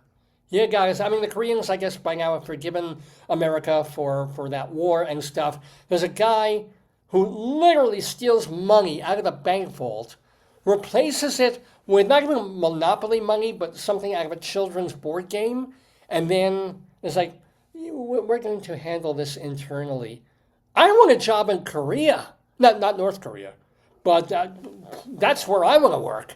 For sure. Absolutely. Okay, let's get on to our next Elsewhere on Dave's Gone By. This comes to my old haunting place, or from my old haunting place, New York City, as reported by the New York Post. Oh, honey, are you almost done? Because we're going to have an extraordinary moment here. It is actually time for some potato news. Yay! Yay! Potato, potato, potato, potato, potato, potato, potato. Ooh, loggy, loggy, loggy, ooh, loggy, loggy, potato, potato. We have an item about potatoes, ladies and gentlemen. This is unbelievable. We talked about this last week. We mentioned this in the car. What happened here? Huh. You might have picked one on a timer. Yeah. A woman is suing McDonald's fast food restaurant because she says the French fries she got were so blisteringly hot they burned the inside of her mouth. This is a lawsuit, ladies and gentlemen. A woman goes to Mickey D's, and rather than the fries being kind of lukewarm and mediocre cold like you get sometimes in places, they're so hot, and she couldn't wait.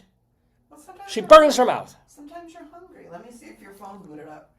I mean, yeah. Sometimes you're just hungry, honey, I know. I mentioned this to you. I understand. Everybody knows what it's like when you go to a pizza place and it looks so good and it smells so good and you're hungry and a pizza comes out of the oven and before you're even thinking, it's like you go, and like molten cheese is adhering itself to the top of your mouth, to your palate. It's like, and it's so good. It hurts so much, but it's so good, right? You don't blame the pizza place. The whole thing is half the time you go to a New York pizza parlor. There's some lawsuits about food that's too hot. Right. How many times have we gone to a pizza place where it's been sitting out for a couple of hours and they throw it in the pizza oven just to warm it up a little and it's still lukewarm? You get it, it's like, it's not hot, great pizza. So when it comes out really fresh and smoking, that's when you want it, but also we don't wait that extra 30 seconds for it to be palatable to a human mouth. And we go like, Okay, it's not the pizza maker's fault, right? So I'll read this, but Catherine Luongo. Did she win? Well, she's still, it's undergoing now. Is still salty, get it, after being scorched by, quote, extremely hot and overheated fries at the East 42nd Street Mickey D's back on March 5th. That is why she is suing the company. She found a lawyer. A lawyer is doing this. Her lawyer said, quote, Ms. Luongo sustained serious and severe personal injuries. Yeah, but maybe she has it. We don't know. She ate a French fry. Yeah, but she could have burned her mouth. She ate a French fry. I've had times when I've had corn chips, and the spiky end poked me and gave me a canker sore for a week. Find out who that lawyer is. I don't sue Doritos. Find out who the lawyer is. Well, here, her lawyer said, Ms. Luongo sustained serious and severe personal injuries to head, body, and limbs. Limbs! Oh, maybe she Fingers. held a French fry in her hand? A severe shock to her nervous system. She suffered great physical pain and mental anguish. Unquote. In fact, she says that eating the fry, I don't know if she ate a hat or what she did, it left her bedridden. Wow. Luongo blames the careless fast food chain for serving her sizzling spuds, and for failing to warn her that eating them came with a risk. Yeah, but I'm sure the kids who make it will get what's minimum wage, 15? They probably make $15 to $17 an hour if they're in a real state, as opposed to some red state where they pay $7. It was New York.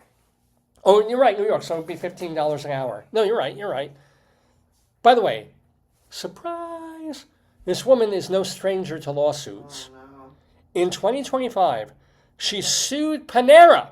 Whoa. Because, she said, a worker accidentally hit her hand with a chair.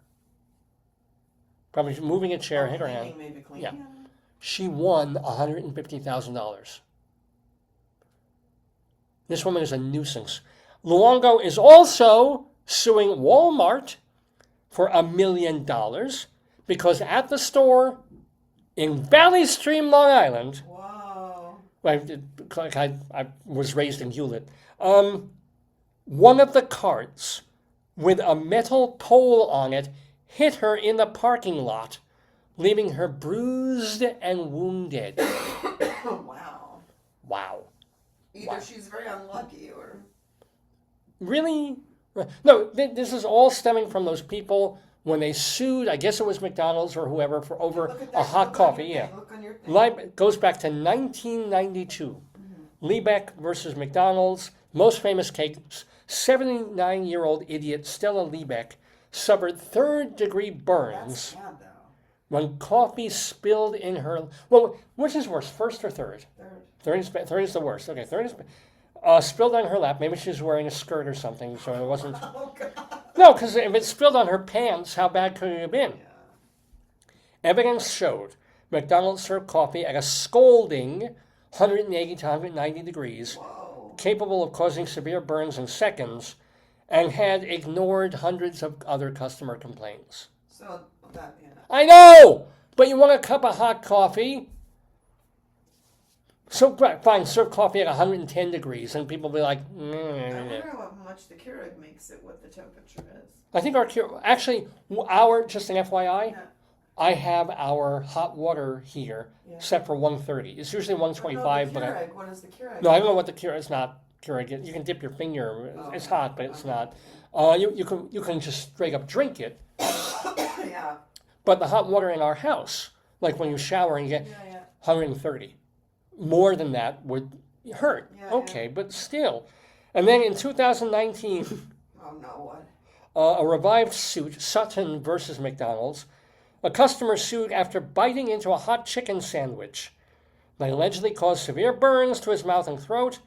An appeals court revived the case, pointing to testimony that employees acknowledged the sandwich wasn't properly drained of its hot liquid or oil. He ate So the oil. hot oil, I mean, that if hurts. you're drinking hot oil, that's not... But no. Jesus Christ, caveat emptor. Oh, my God. One guy sued a barbecue chain for $1 million in Texas after a drive-through container of barbecue sauce leaked or was dangerously overheated, causing a second-degree burn on the thigh. What the heck's going on? I don't know. It's like... What? Last one here. Coup d'etat spice lawsuit.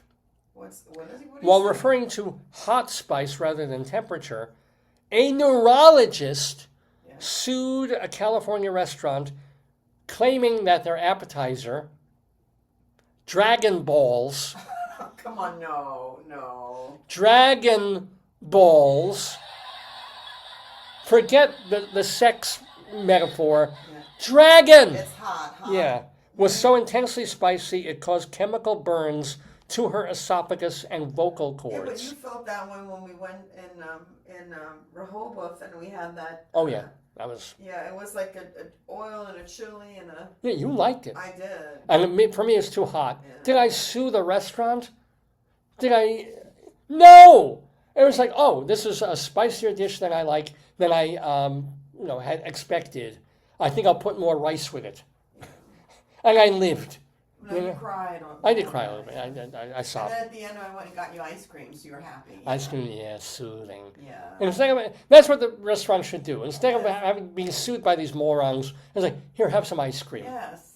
Or make everything go away. I hope. All right, let's do two more elsewheres today in our non-Greeley times. Voluntown, Connecticut. This is reported also by the New York Post. It was the 4th of July this year, and a Rhode Island dad was leaving a remote Connecticut cabin. Oh, nice. Oh, not a bear. No, that's when Kevin Klimas claims Yeah. he came face to face, not with a bear. Wolverine, chicken, turtle, horse. Oh, moose. No. Bunyan, foot, Bigfoot. Yes. Kevin Klimas came face to face with a Bigfoot. And by the way, as part of this, he claims that the mythical creature, he confirms what was long been suspected, that the mythical creatures have no breasts. Yes, ladies and gentlemen. Klimas Or was... was he smoking in the woods? I know, right? Well, he was driving home from a holiday weekend rental when something huge and hairy bolted across the road just past the cabin's driveway. Klimas insists it was he not alone? a Yeah. bear. Yeah, it was And alone. he was alone, of Yeah. course, right? And without a camera. Without a cell phone. There's a thing called a cell phone, yeah. It was 8.5 feet tall.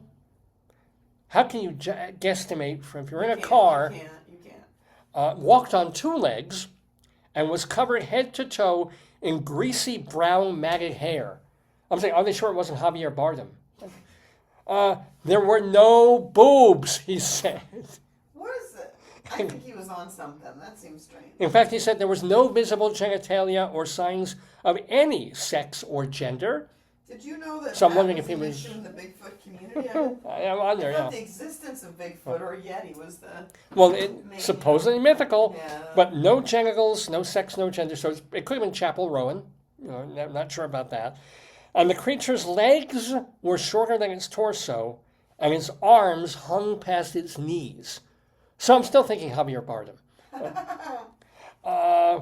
It also had a cone-shaped head, minimal facial hair, and walked almost like a human. So now I'm thinking Susan Sarandon. But the Bigfoot Field Researchers Organization, Oh, thank goodness. yeah, Thank goodness. presumably a not-for-profit, deemed Klimas's Sasquatch sighting Fake. credible, Oh, whoa.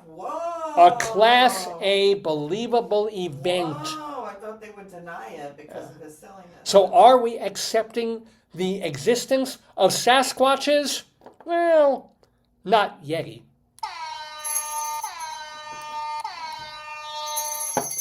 And finally, ladies and gentlemen, one more elsewhere in Non-Greeley Times today from Oddity Central. Following her doctor's, I love this. This is, We use your doctor stuff. well, you know my thing of like if you had a million people with sickle cell anemia, Yeah. and you gave all of them aspirin, Yeah. 2 of them would be cured for Oh, whatever okay. reason. It's just Yeah, the way this is your theory. the weird human being things work. So check this out. It's your theory. Following her doctor's advice, an older adult woman drank 1.5 liters of Diet Coke Oh, God. to dissolve a mass in her stomach. And it worked. Whoa. The New England Journal of Medicine reported that the woman was taking GLP-1 and she lost about 40 pounds. Whoa. But she gained a Beezer, which is like a tumor kind of a thing. And she stopped taking the meds, but before going for surgery to remove this mass, they just suggested try drinking a ton of Diet Coke. Whether it was the acid in the beverage, the carbonation, or some other reason, within days, her pain stopped and a follow-up endoscopy showed the Beezer was banished. Who knew? So again, everybody says Diet Coke is bad for you. It's got the chemicals in it. It doesn't actually make you lose weight because you drink more. 1 person out of a zillion has the equivalent of a lipoma, I guess, and Diet Coke takes it away. Nothing even funny to say. Well, I don't know if Mountain Dew would have done it. Might have been a Mountain Don't. Maybe you have to see if it's the generic or the name Yeah, brand, you know? Dr. Brown's would have just made it grow. I do not think that they're going to advertise that on any of their material. No, they can't. But it's a strange, insane world we live on. But some occasionally wonderful. Mazel tov to her, right? Diet Coke. Who knew? Who knew? Anyway, what I know is that we have been doing Non-Greeley Times here on the Dave's Gone By show. Mr. Horace Greeley was no fool. I'm sure that you'll agree with me that Greeley was no fool. What he is getting at is that Mr. Greeley was no fool. Yippee-yi! Yippee-yi, yippee-yi, yippee-yi-yi-yi, yippee, yippee, yippee. Yes, ladies and gentlemen, it is August 8th, 2026, and you're watching the... What? It is. It's August 8th. There was 9.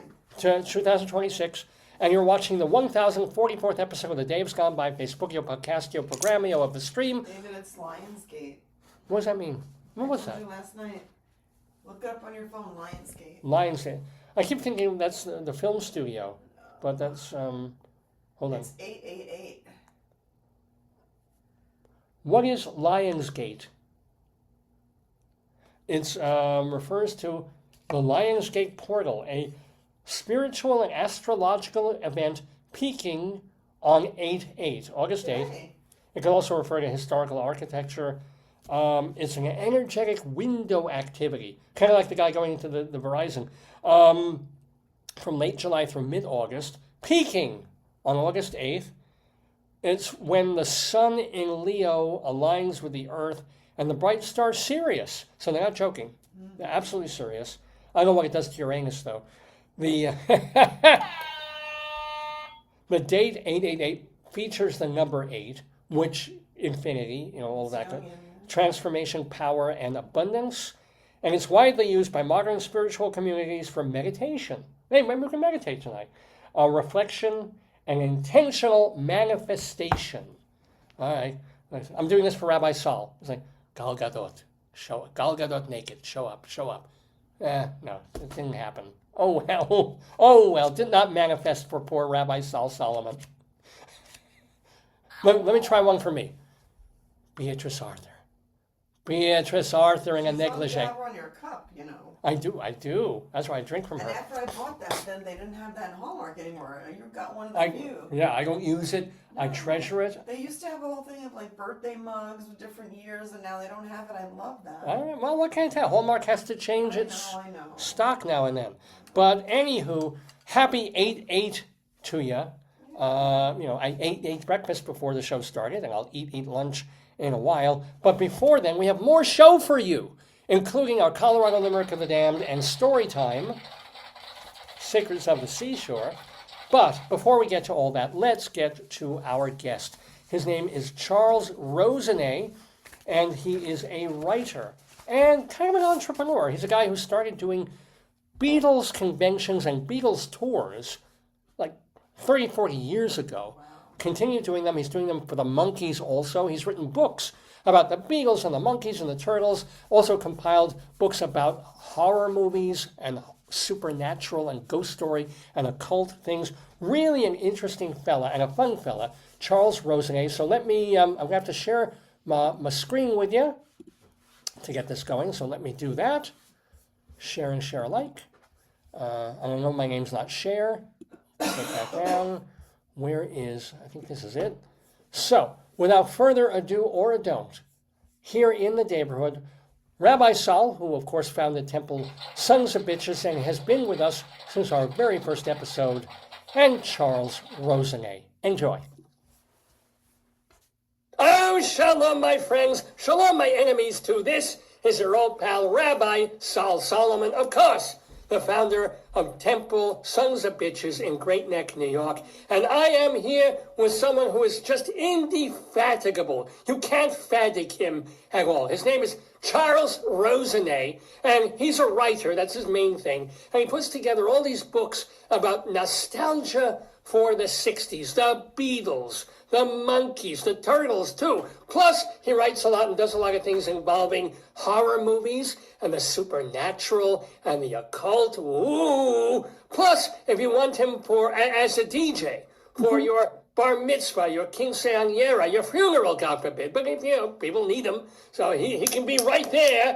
Or if you need him to break your Yom Kippur fast, Charles Rosenay is a man to do it. Ladies and gentlemen, the main thing is, he's put together a convention that is happening from September 4th through the 6th in North Haven, Connecticut. I know there's no real reason to go to North Haven, Connecticut, but now there is. Because if you like the Monkees, it will be their 60th anniversary. What is it, Charles? The 60th anniversary of what?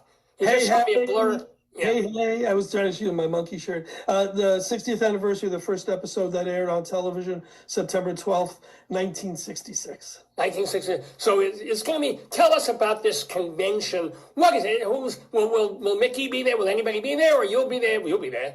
First of all, thank you for that unique intro. Oh, you're welcome. I never had quite that same intro, and thank you for putting the whatever that is behind your back of me in my sort of horror guys, my other persona. That's Cryptmaster Chucky behind you, by the way. So.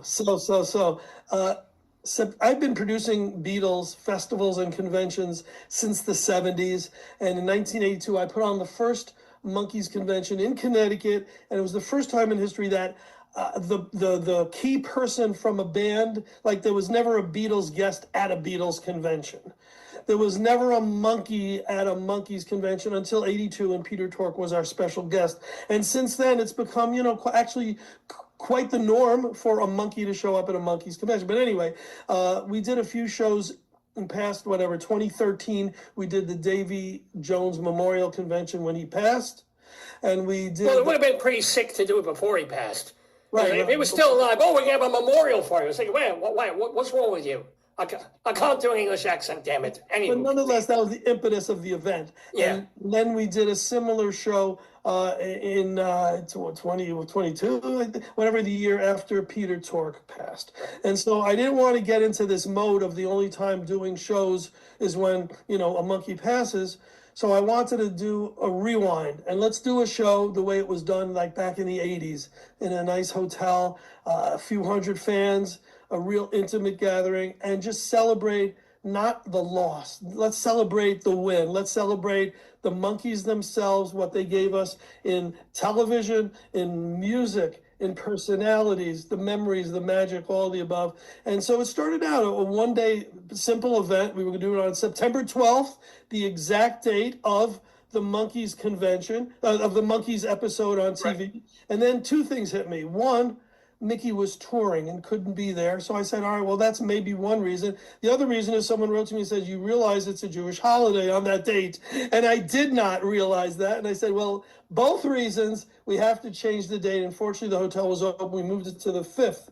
Now, as we're planning it and people are saying, hey, we're going to come from Australia, we're going to come from England, we'll come from all over just this convention. I can't do just one day because what are they going to do? So we decided the night before we'll have a VIP party. And the following day, ready for this? There is a Monkees museum in Connecticut. It's the only Monkees museum in the world that I know of. And it's only about a half hour from the convention site. So we said, you know what, we'll do the Friday welcome party. Saturday, the whole day is convention. Half the day is guests and vendors and all kind of panel. And then at night, live concerts, nonstop music all night long. And then Sunday. Who's going to be performing? Do you have monkey cover bands or just bands? Well, yeah. Not just monkey cover bands, but possibly the monkey covers band. A group called The Characters have been playing Monkees conventions since the 80s. And Danny Salazzo and his guys, they're the closers, they're the headliners, and I asked for their set list, so no other acts will play any of the songs before. The opening act is Foggy Otis, who's a ukulele expert, and he's doing a set of uke music. The second set is a surprise, but I'm going to tell you, because no one else, it's between us, right? All right, yeah. So the second set is we have a lot of special guests who have performed in Monkees touring acts, are currently in their acts. So we're going to do a super jam with these guys. Nice. And then another act playing is Mick Lawless, who's a very respected New England, not just a Monkees musician, but a Monkey fan, a great guy. And his set is all on Michael Nesmith, on Mike Nez, doing the Loose Salute show. And the final act, which is right before we have our characters playing, is a group that we've titled the M60s because the name of the convention is M60 for Monkey 60th anniversary of the show. Without using the Monkees logo and without doing anything that's not kosher. So it's called M60, and the band that's playing is the M60s, and they're going to do a combination of 60s music plus songs from the movie That Thing You Do, which in itself is a Beatles-ish, monkey-ish Tom Hanks film that. Right. Okay. Yeah. So, But let me ask you, Charles. At a convention like this, Yeah. right, so Mickey may or may not show up. I know you can't promise or anything. Well, so he's traveling, and we've requested it, and we're going to keep requesting it. But just like this convention's now been planned for months, and literally every 2 weeks I'm adding more and more, sneaking out the names of guests. And just this week, I'm going to give you an exclusive. The Monkees, one of their dearest friends, and their photographer, Henry Diltz, will be coming in from the West Coast. And when you think rock photographers, I mean, he's in the top echelons of that. So he's coming. We haven't even announced it. It's not even on the website yet. So as we go right up to the date, we're hoping to add more really very special guests. Let me ask you, in a convention like this, as opposed to, say, a Comic-Con where you get celebrities to sign their photos for $50, what do people do all day up until the music starts? I mean, are they just swapping monkey lunchboxes? What do you do at a Monkees convention? So a la a Star Trek convention and a Beatles convention and most of these themed conventions that aren't necessarily Comic-Cons, which also have the following, the big thing is the panels, the guests, because they're on stage literally nonstop from whenever the doors open till 6 o'clock or whatever, and then we take a break and then the music starts at 7, all in the same area. But yeah, that's the big thing. The other thing is we're gonna haven't announced this yet either, but there's a Monkees Broadway musical in the works, in the hopes, I shouldn't say in the hopes, and we're going to do a table reading of it, so that's an exclusive. We're going to have a Monkees pinball machine that people will play.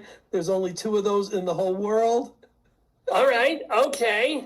And the vendors is big. The vendors is a big thing because I've been to conventions where, you get into the show at 4 o'clock and nearly everything is sold out. The vendors are bringing amazing stuff. Some of them have original memorabilia, some have shirts, some have this, some have that. And that's a big part of it. But our guests will be doing autograph signings and meet and greets and photo ops. And one of those is like a Comic-Con type of guest. Greg Evigan, the actor who was in My Two Dads. He was in BJ and the Bear. Yeah, or it was more like hand job in the Bear. There was back in the day in the 1970s you couldn't actually. But anywho, yes.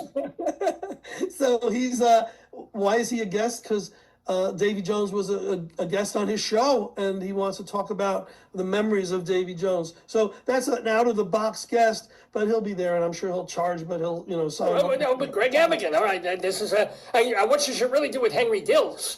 Instead of people taking pictures with him, he should charge to take pictures of the people. There you go, $100, get your photo taken by Henry Diltz. And it's frameable. There you go. He actually has a line of Monkees beads. I guess they, maybe Davey wore them on the show. I don't really know what the history is on that, but he's bringing those along to sell. But yeah, he's going to have photographs of not just, when I did my Turtles book a few years back, a 600 monster page, and I can't show it because it's going to blur out.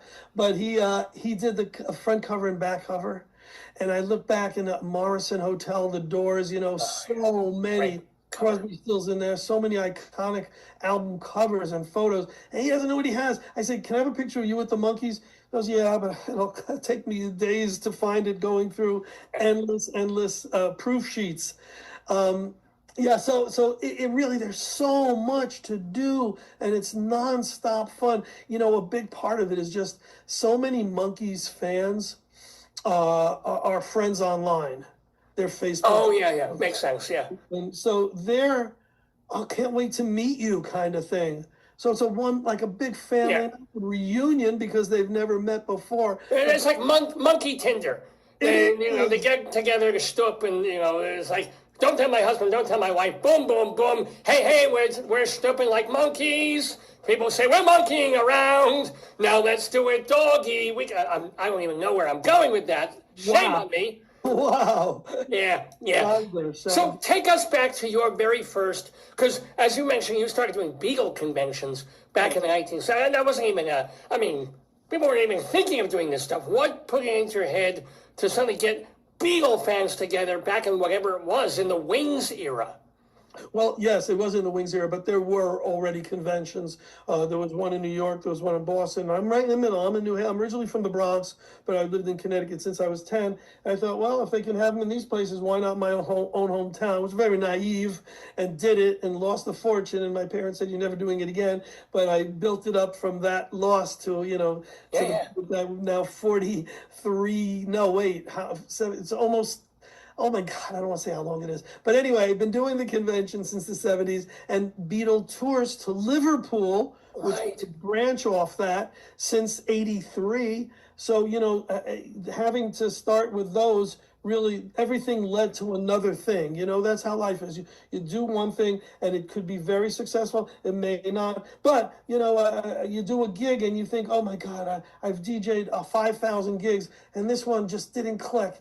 I don't know what happened. The mom wasn't happy. The bride wasn't happy. At the end of the gig, you get tipped, and then you give out 20 business cards. You never know. You never know what one thing leads to another. And that's the point of this show, people. You've just learned that you never know. Whoa, oh my goodness. Hey, he's taking over well, he's Jewish, he would. He's taking it. You're colonizing my show, goddammit. Shame on you. Proud colonizer, no worries. No, we're gonna. He's a pure, unadulterated Zionist here. I hope you are too. You're Ashkenazic, right? I've just lost half my fans right here in that one word. So you were telling me off the air that actually your name Rosenay, it's like Rosen is a Jewish name. It could have been from two different, completely Jewish things. One is Rosen, like someplace in Russia. Another is Ozen. What were we saying? It's very confusing, and I've done the 24andMe, and I found out that I do have 24andMe. Go figure. A Jew adds inflation. No, it's 23andMe. No, now it's 20. Yeah, right. Okay, 23.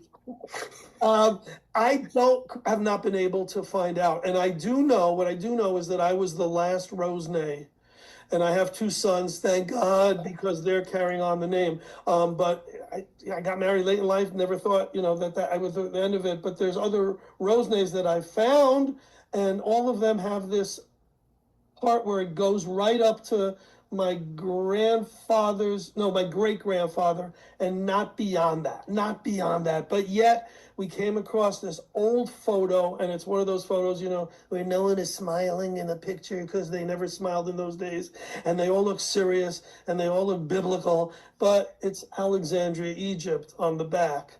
So we don't know if they vacation there, if they stop there, if they live there for a little while, or long enough ago there were slaves there.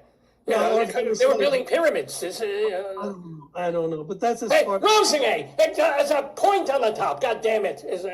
Pharaoh was. I got to put the point on the top. Yeah. It's like a nipple. There's a nipple with it. Yeah, do it.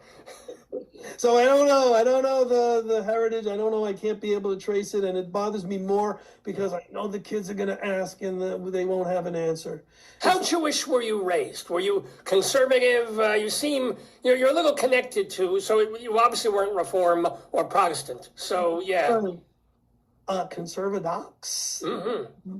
I've been kosher since bar mitzvah. I DJ on weekends, so I'm not Shomer Shabbos, obviously, because I'm producing conventions and doing all that. But yeah, very. But this also intrigues me because a lot of Jews in the modern daily kind of world that we live in, the kids go to Hebrew school, they learn until the bar mitzvah, and then once the bar mitzvah is over, boom, goodbye. They might as well be Methodists, poi. And yet you went the other way. You turned kosher post bar mitzvah. What was the mindset on that? Well, it was kosher in the house, but they would go out. Chinese food doesn't count. We know this. Yeah. And I kind of thought, how am I looking forward, envisioning my religiosity, whatever that is. And I thought, well, if I have to be a construction worker, if I'm going to do roofing, if I'm going to anything like that, I will not work on the Sabbath. If I go into the entertainment field, which I hope to do and I want to do, and one or two Jews did it before me, I would be bringing simcha and joy to people, and I think that's a very important thing, and I saw that as an okay thing to do on the Sabbath. And so that's everything I do, is really everything I do is hopefully something that brings joy to people. I'm thinking about it. If it's fun pop culture books that they read and enjoy, if it's DJing a simcha or a geisha wedding, anything I do brings people a lot of joy. So I thought that was the okay for me in my brain, but I don't eat salad at a diner. I don't. I mean, I am. Well, nobody's eating salad at a diner now. They're going to get the horrible diarrhea. Can't do that anymore. So the kashrut is something that I took very, very seriously and never, ever wavered from. Put on tefillin, 6 days a week. So I take that all very, very seriously. And it's because it's part of a bigger picture. I never got drunk. I never did drugs. And it's all part of Notice he left out masturbation. Kind of, it doesn't, yeah. Yeah, we edit that one part out. So it's the things that it was not self-control as much as. Notice he left out masturbation. No, but there's a way of living your life, and God has, you might want to say, rewarded you on some level because you got married late in life. You have two wonderful, God willing, healthy children. Three. Oh, I'm sorry, you mentioned two. You have a third one. I had two boys. Oh, girls don't count. And I have a daughter getting married on Sunday. Hello?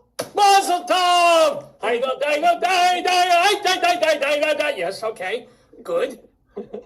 So yeah, three kinar. I'm very blessed in the family unit. Yes, and that people say if you love the things you do, you never work a day in your life. And I love what I do, and fortunately, it's brought a lot of joy to the people who I'm connected with. Speaking of joy, I'm a little curious as to beagles, duh, and monkeys, duh. But I love that you did a book about the Turtles, because they're one of the most underrated bands of the entire 19th. They were pretty freaking great, and people think of them as a one or two hit wonders. There's Happy Together and Eleanor and people, that's it. But, listen to the Rhino compilation. What made you go heavily into the Turtles? So a co-author who wrote a few books before that, where he was a yin and yang with another author, and they would review literally every song of a band's catalog, and they like Siskel and Ebert back and forth. Yeah. So he said, Charles, what do you think of the Turtles? And I go, what do I think of the Turtles? Not only do I love them, but it kills me that people just know Happy Together and their catalog and beyond the Turtles, Flo and Eddie, and working with Zappa, and working with Springsteen, and working with T-Rex. It can go on and on, all they accomplished. And why aren't they recognized? Why aren't they in the Rock and Roll Hall of Fame? The two Yidlach, too, the leaders. So all these reasons for me was, and he said, let's do a book. And I said, let's do a book. And we thought we'd put out, a 100-page book. And it's a nearly 600, the most comprehensive book on the Turtles. And it's called Not Just Happy Together. There we go. By the way, did you read Mark Volman's biography? It came out, I think, posthumously or nearly posthumously. Yeah, a few years before he got a little libabutal. Yes, I read that, and there's a Howard Kalin book out too, and I read them both, and they're both magnificent, and they both should be on the same, library shelf as www.notjusthappytogether.com. Did either of them, you talked with them, you knew them, I guess. Is there any great stories of them? Any great stories of their Zappa years, especially? And in the book there is Howard. Howard, his last interview, he's still with us, but he doesn't do interviews. He doesn't tour. He doesn't, he's not in the. His last interview is in the book. I'm going to give it a shot. Let's see. Please, yeah. Oh, he's going to try and hold up a blur. Let's see. All right, go slow. Goes blur, slow blur, slow blur. Your fingers look great. No, not a damn thing. God damn it. Nothing. I'm going to, wait, stay right there. Oh, God, yes. Happy Together. Your song, okay. Well, you know what? It's the 60s. It should be blurring in and out. I think that it's, I'm proud of it. It's probably, here we go. Oh, well, yes. So that's where you live. Okay. The turtle. So are you in that shot? There's a lot of turtles in that photo there. How many were there in the band? 1, 2, 3, 4, 5, 6. Yeah, okay. Yeah. So we can all see Mark. Mark is the easiest one to spot. Right, because it's Jufro. And I'm going to give you a prototype here that no one has seen. That is the next book, which is also done with Mark Arnold, who co-authored this. It's the Monkees comic book. Ask why. Why is it called the Monkees comic book? In the 60s, there were 17 Monkees comics. that nobody has. They came out from Dell Publishing, which wasn't Marvel, wasn't DC. It was that other one that put out all the TV shows and the movies. And if you collected it, you got rid of it when you were, decluttering. We've gotten all 17 issues and we've remastered them so they look like a graphic novel has just been released in full color, hot, popping off the pages. So in the Turtles book, proud to have an interview with Howard Kalin. In the Monkeys book, proud to have an interview with Jose Delbo, who was the Monkeys comic book artist. And before he passed, he gave us an exclusive interview. So there's a interview with him in the book. There's a price guide. There's a timeline, like when the comic came out, what was going on in the Monkeys world at the same time. It's really an exhaustive. Both books It's Talmudic at this point. It really is. It's a Talmudic view of the Monkeys. So, but let me ask you, Charles Rosenay, since you mentioned price, and I'm Jewish and I care about prices of things, what would you, not that anybody should want to steal from your beautiful house there, but if you put a priceless thing on some piece of memorabilia or two that you own from the 60s or 50s or 70s era, what was like the one thing that you were I can't believe I own this? Probably the Butcher cover. It's the Beatles album that has them in their smocks and, with Trayfin and Meat, that cover. That might be it. For me, it's more stuff is like, I have it because Mickey signed it, or Paul McCartney, this more personal stuff as opposed to high level collectible. So many times I need to finance a convention or an event. So I'm like, what can I sell from this to finance that?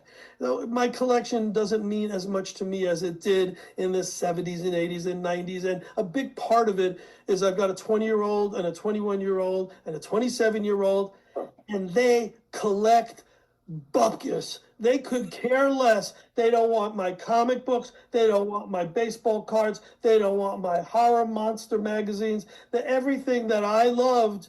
And I said, I wanted to complete. If we were kids, we wanted to complete a collection. If we had, Superman 88 through 188 and was missing 181, you had to get it. You had to. It was. I know. It was obsessive. They don't care. They don't collect anymore. Yeah, I have 21 and a half children. Not one of them wants my collection of medieval torture implements. Not one. I want that. Yeah, okay. This brings us to the next evolution of this conversation, because I did that intentionally, by the way. Charles Rosenay, one of your other whole side gigs is that you're interested in the paranormal, which is not, paraplegics trying to act normal. This is just like the outer weird world and outer space and creepy things, horror stuff. As a matter of fact, don't you run like haunted houses or things like that? I did. I ran Connecticut's largest indoor haunted attraction for many years, and I taught people how to scare. That was one of the things I loved doing. Boom! Yeah, it didn't work. You teach me. Yeah. Rule number one, you don't say the word boo, because boo is not scary. Number two, and I'm giving away secrets, never yell, "Get out!" They've just paid their $20. Don't get out. "Stay with me forever" is a lot more. That's called marriage. Yeah. A lot more ominous than that. So I do Beatle tours to Liverpool since '83. www.liverpooltours.com, where people come with me to London and Liverpool. That gave birth to www.dractours.com, where we bring to Romania. To Transylvania, to the old land, yes, the unholy land, if we can say that. You can say it. Yeah. And then and that led to the haunted house. It led to incredible Halloween stuff, but it also led to, I'm gonna have to unblur again. It also led to the book of top 10 horror lists, which you referred to. That was actually my first book ever. A great pop culture book where 100 celebrities gave their top 10 lists. And that was so fun and so successful. And all my Beatle people said, "How dare you put out a monster book without putting a Beatles book?" Ta-da! So who are the one or two of the most surprising people to contribute to either the horror book or the Beagle book? All right, so I won't tell you a surprising one. I'll tell you John Lennon's sister, Julia Baird, who I'm dear friends with, gave me a list in the horror book against her wishes. And I go, what does that mean? She said, Charles, I hate horror movies. Why are you making me do this? I'm not making you do it. You don't have to do it. She goes, no, I will. And she came back with the largest chapter in the book, which is a college thesis worthy dissertation on the on the horrors in literature with a specialty of Shakespeare. Whoa! Right? I said, I need you to write the foreword for my, I know I messed it up. I need you to write a top 10 list for the Beatles book. And she said, nah, I'm not writing a list. How's about I do your foreword? I go, okay, I'll take it. Yeah, we'll take it. Thank you, Julia. Thank you very, very much. Yeah. I only say surprising because they start off, Boris Karloff's daughter, Sarah Karloff, still alive, still with us, still sharp as a tack. And she said, Charles, I never even watched my dad's movies, and you want me to do a top 10 list for your horror book? I go, yeah. So, all right, I'll leave it with me. She came up with the top 10 things that scare her. And number 10 was having to write a list for books like yours. See, mine, the first 8 would be Goyim, Goyim, Goyim, Goyim, Goyim. Yeah, that would be the scariest thing ever. And then somewhere up there, Hamas. For the record, I do not agree with that point, okay? I do not agree officially. If I'm going to share this post, I do not agree at all. That's fine. Remember, the views expressed in this interview and on this program are, of course, mine. Charles Rosenay has absolutely I'm sure deep down he feels exactly the way I do, but he has to say that he doesn't in order not to lose clientele. He wants to do your bar mitzvah, he wants to do your haunted house, or do you ever get celebrities with 4 million, or not even celebrities, but somebody's got like $8 million and wants you to do their Halloween for them? No, but if you're listening, $8 million celebrity, call me. I'll do anything for that. I'll put on a specialty show, one of a kind, you name it. I do. We run a haunted attraction now called the Haunted Trolley, which I really love. It's scaled down. It's not thousands of people in a haunted attraction. We take 40 people on a ride. It's a whole month of October, 4 rides a night, and it's a different theme every year.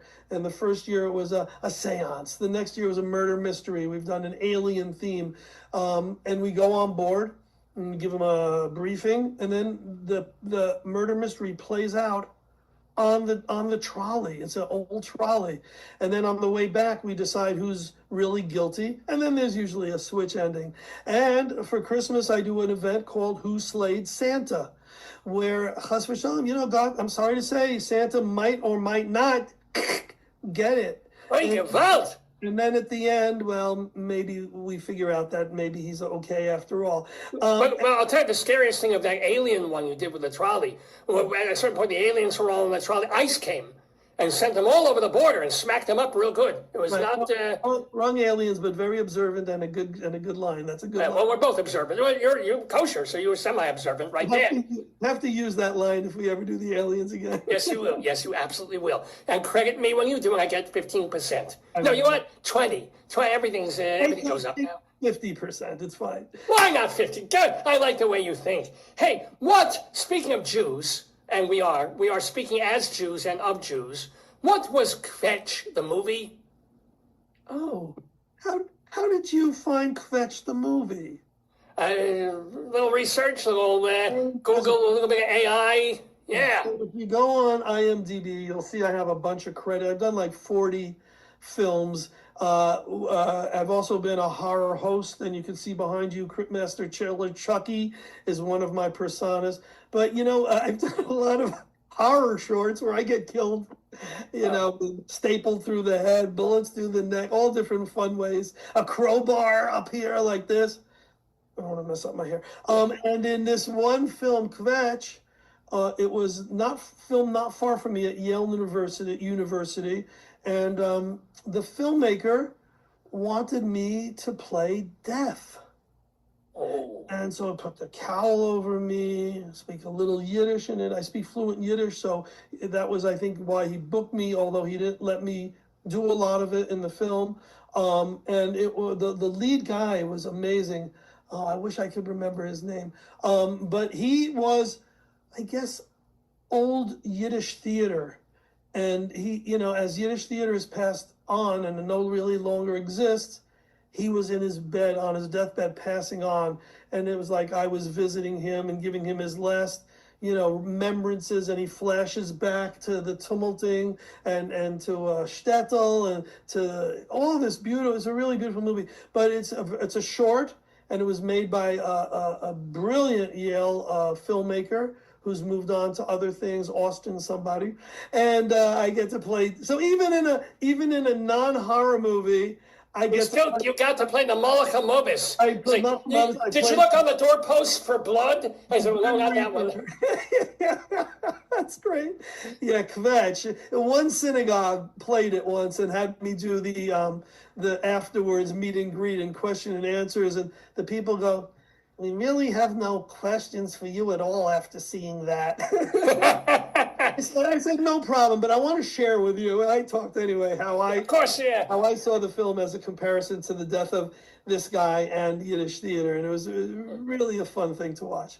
By the way, we still have more questions for Charles Rosenay, but before we get to them, I do want to remind everybody that September 4th through the 6th in North Haven, Connecticut. Can I just ask you how to get from like Midtown Manhattan to North Haven if you don't have a helicopter? What the hell do you have to, is it Metro North or you got to get on Amtrak? How do you get there? Practice. No, no, that's the answer to Carnegie Hall, sorry.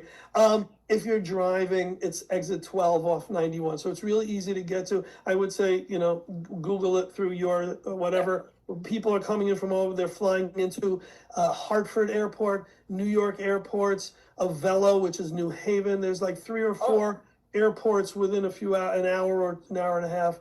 But I don't know about The trains. You should probably have that on the website. You should probably say, if you're taking, Amtrak, do this. If you're taking, rickshaw, do this. So my guess is it's an Amtrak to New Haven and then a quick Uber ride. Yeah. That should. And what it's for is M60. It's a convention that celebrates the day the monkeys first went on the air, except it's going to be a week earlier because we just talked about. But it's the Monkeys Convention at the Clarion Inn in North Haven, Connecticut. So you definitely have to go and experience this. All the things they was done, the bands, the merchants selling stuff, and all the panels that they're going to have.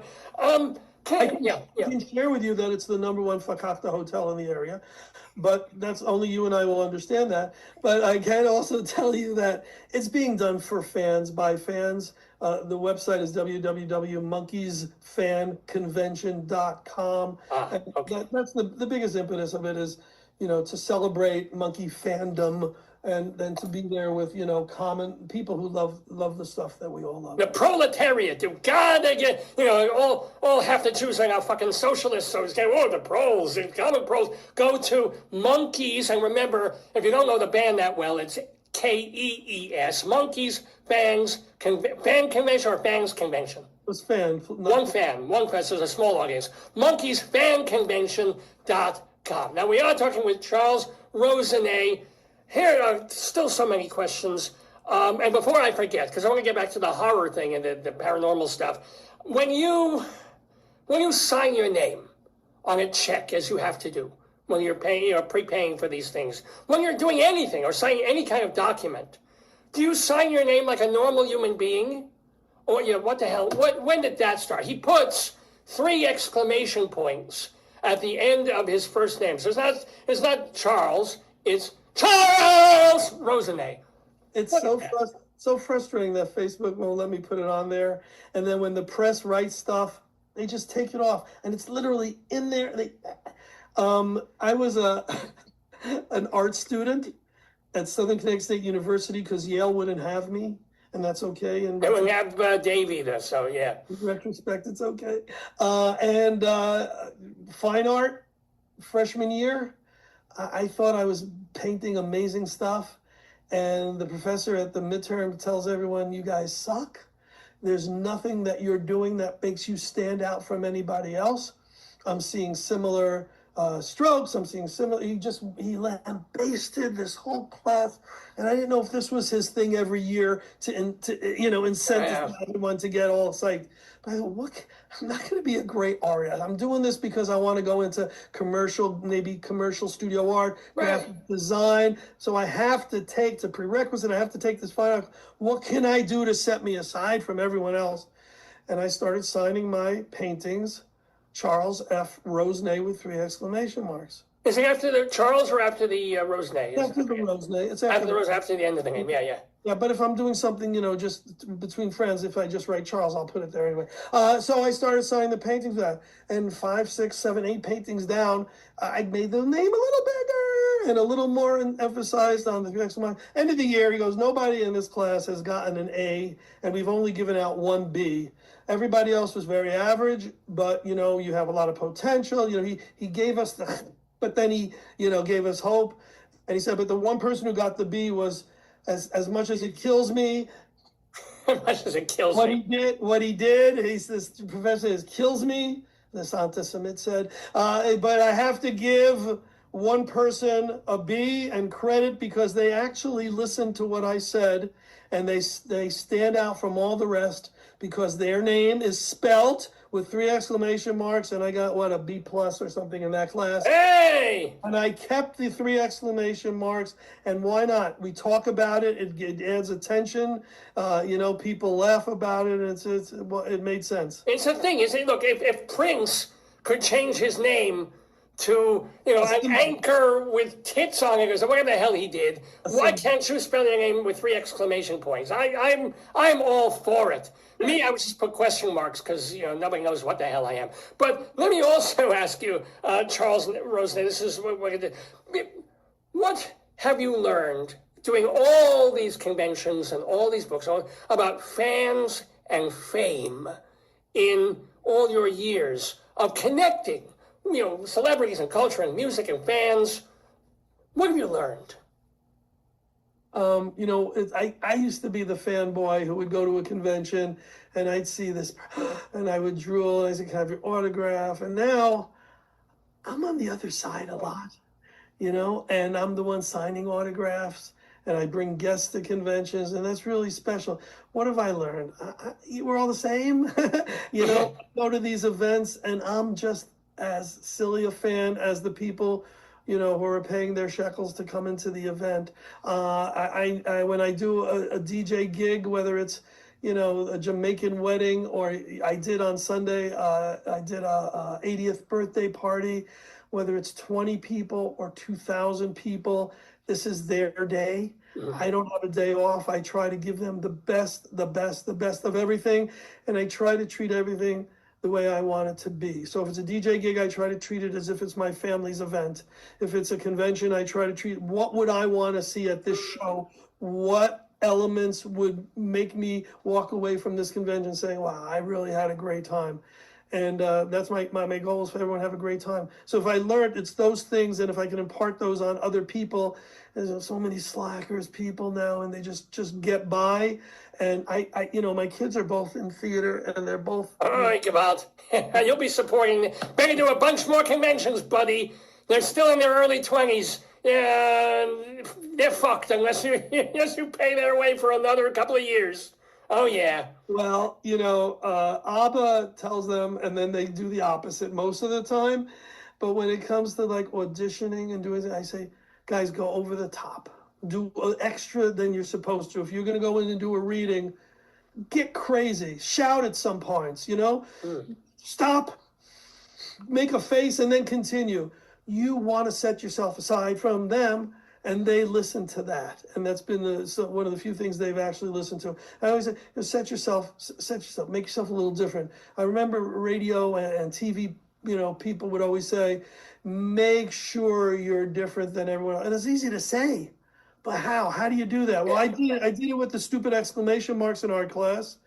And I do that by being a little over the top with personality. And it's not unnatural. Rabbi, it's not unnatural. It is. It's the way I am. I am overly personality, and I'm overly friendly, and I am very much trying to please and make sure everyone has that good a time. But you need to be remembered. You need to be different. I know I start every sermon on Shabbos in the synagogue for a full 45 seconds. I pick my nose, and then I feed it to someone sitting in the first row. Yeah, people are sickened, but they remember. They pay. If they don't leave, they remember. They pay attention because they go, I'm the only rabbi. I think I'm the only rabbi. So how's that different from my Chabad rabbi? No, same thing. There's no Yeah, difference. he picks his tuchus. I know him. Even I had to leave for that one. You think Schneersing had that face just as a natural face? He's like smelling his face. I don't know what I'm doing here. Anywho. Hey, boys, when you get your editing materials out, I'm doing an interview that's going to go an hour, but I need about 3 minutes from it, please. Thank you. Now, I hope the next 3 minutes aren't the minutes you need back, because we're going to finish up our chat with Charles Rosenay. But I've got to ask, the whole horror thing, the whole otherworldly thing, how much is it just fandom and it's fun to watch horror movies for you, versus what do you believe about the supernatural, about worlds out there, about alien? Is it all just entertainment, or have you had experiences, or are you a believer? I'm going to answer that by first asking you a question. What's the Talmud's, what does the Talmud say about ghosts and about the supernatural and the paranormal? All right, let me look it up. Hold on. No, come on. Let's see. The answer is don't, Alex, for 400, what? No. the answer is don't do it. Oh, all Don't right. do it. Which is very telling Well, because they said that about sodomy too, but sometimes. Because if it doesn't exist, there would have been no reason to say not to do it, not to try to communicate with the dead, not to try to do, paranormal activities.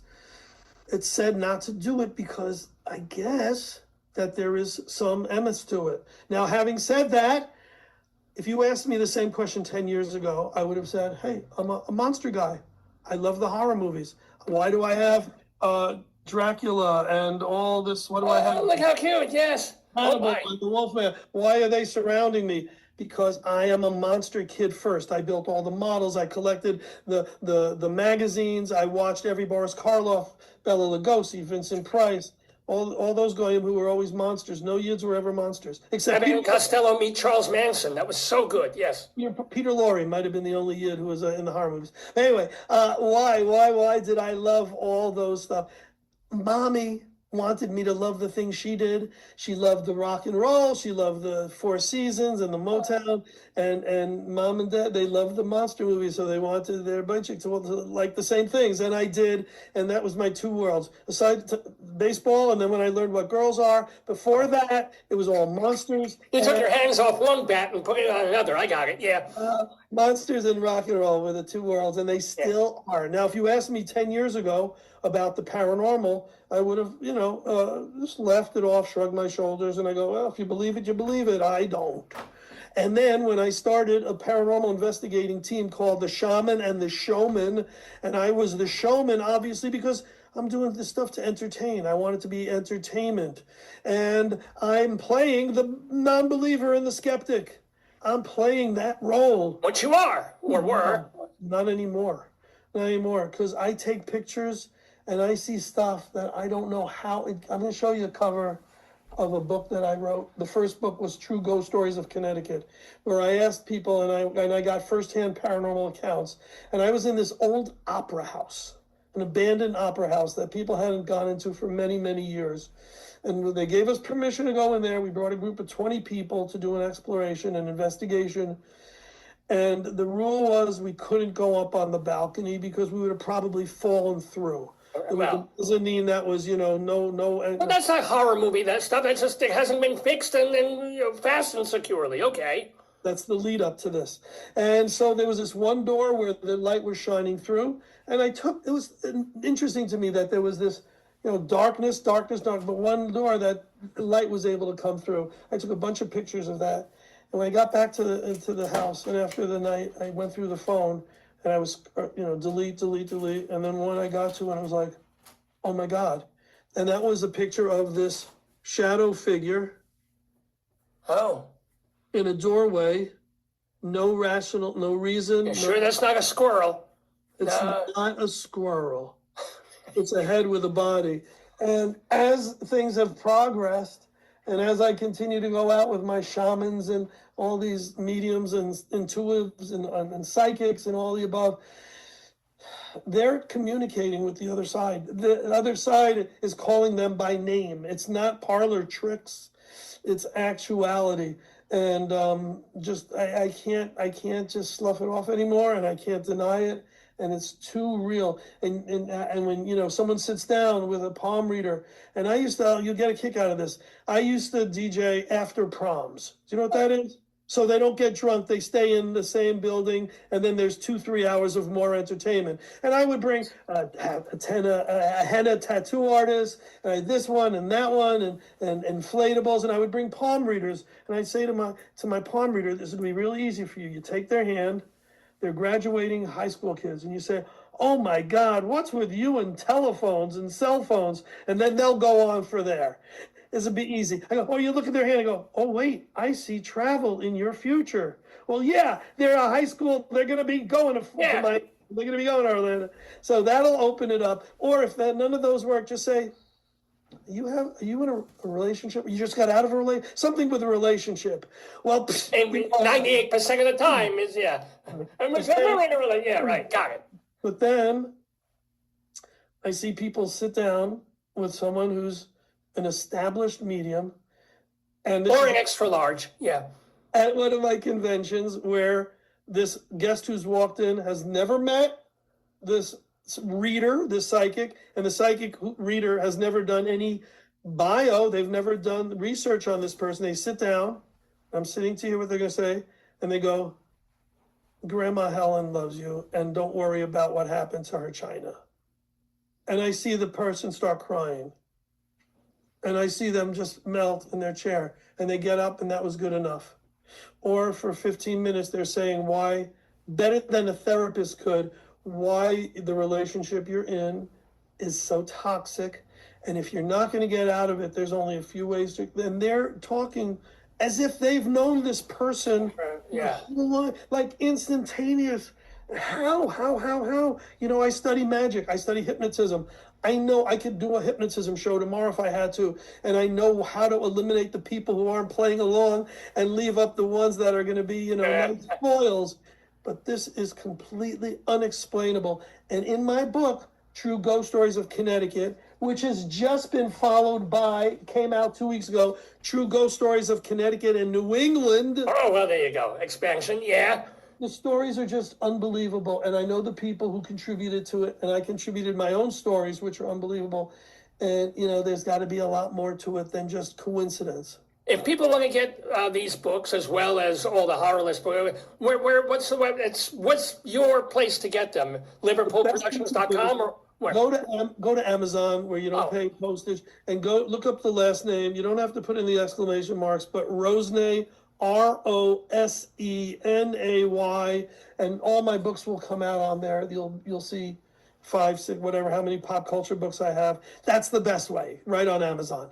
Right on Amazon for Charles Rosenay, who's been joining us in the Daverhood. Let me remind you one more time that you have to go to North Haven, Connecticut, and you have to go on the weekend of the 4th and the 5th and the 6th for the M60 Monkeys Convention, ladies and gentlemen, vendors and music, and Charles, of course. Also, you're going to want to go to that website if you want to book Charles for your bar mitzvah, your seder, as we keep saying, or cremation. Do you do cremations? I haven't, but you know what? If the right reason comes, I gladly do a cremation. LiverpoolProductions.com is the DJ. I've given so many websites. I'm sorry, but that's the way to find me to entertain at whatever event you have. I'm going to pass on the cremation, but I'll do it. Well, don't make an ass of yourself. Yeah. Yeah. So last question for Charles. Yeah, you are getting very monkey. So please tell us, what, if you have them, your 2 or 3 all-time favorite Monkees songs. Is a monkey a hilaria anyway? How do we translate? How do we translate monkey? I only know Malaysian, so I couldn't begin to tell you. Yeah. My favorite, see, this is going to be weird. So I always wanted to pick the song that no one knows. And there's a song called Teardrop City when they were only three monkeys and then the TV show was on and they were, falling into the wayside and going out of people's consciousness for a decade or so. So there's a song called Teardrop City, which I absolutely love. But I will tell you that on the night that I was going to propose to my wife, Davy Jones did it for me from the stage, and he played a song called I Will Love You Forever. And it was one of my two wedding songs. It was that and also the Beatles' Here, There, and Everywhere. And I Will Love You Forever has to be. It has to be. It has to be. Of course it has to be. We here in the Daverhood will love Charles Rosenay forever and wish that you keep going forever with more books, more conventions, more events, more paranormal experiences, more joy and fun in your life, and the joy and fun that you bring to a lot of other people's lives. Baruch Hashem. Baruch Hashem, thank you, Charles, for being with us. 5 exclamation points. I'm upgrading you. 5. And shalom to you. Shalom. 25 and me. Bye.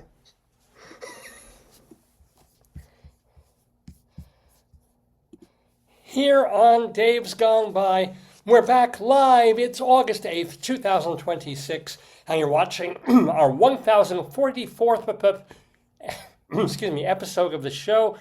And we have a bit more show for you, including our Colorado Limerick of the Damned that will be coming up, and where we're going to Cory, Cory, Cory, Colorado.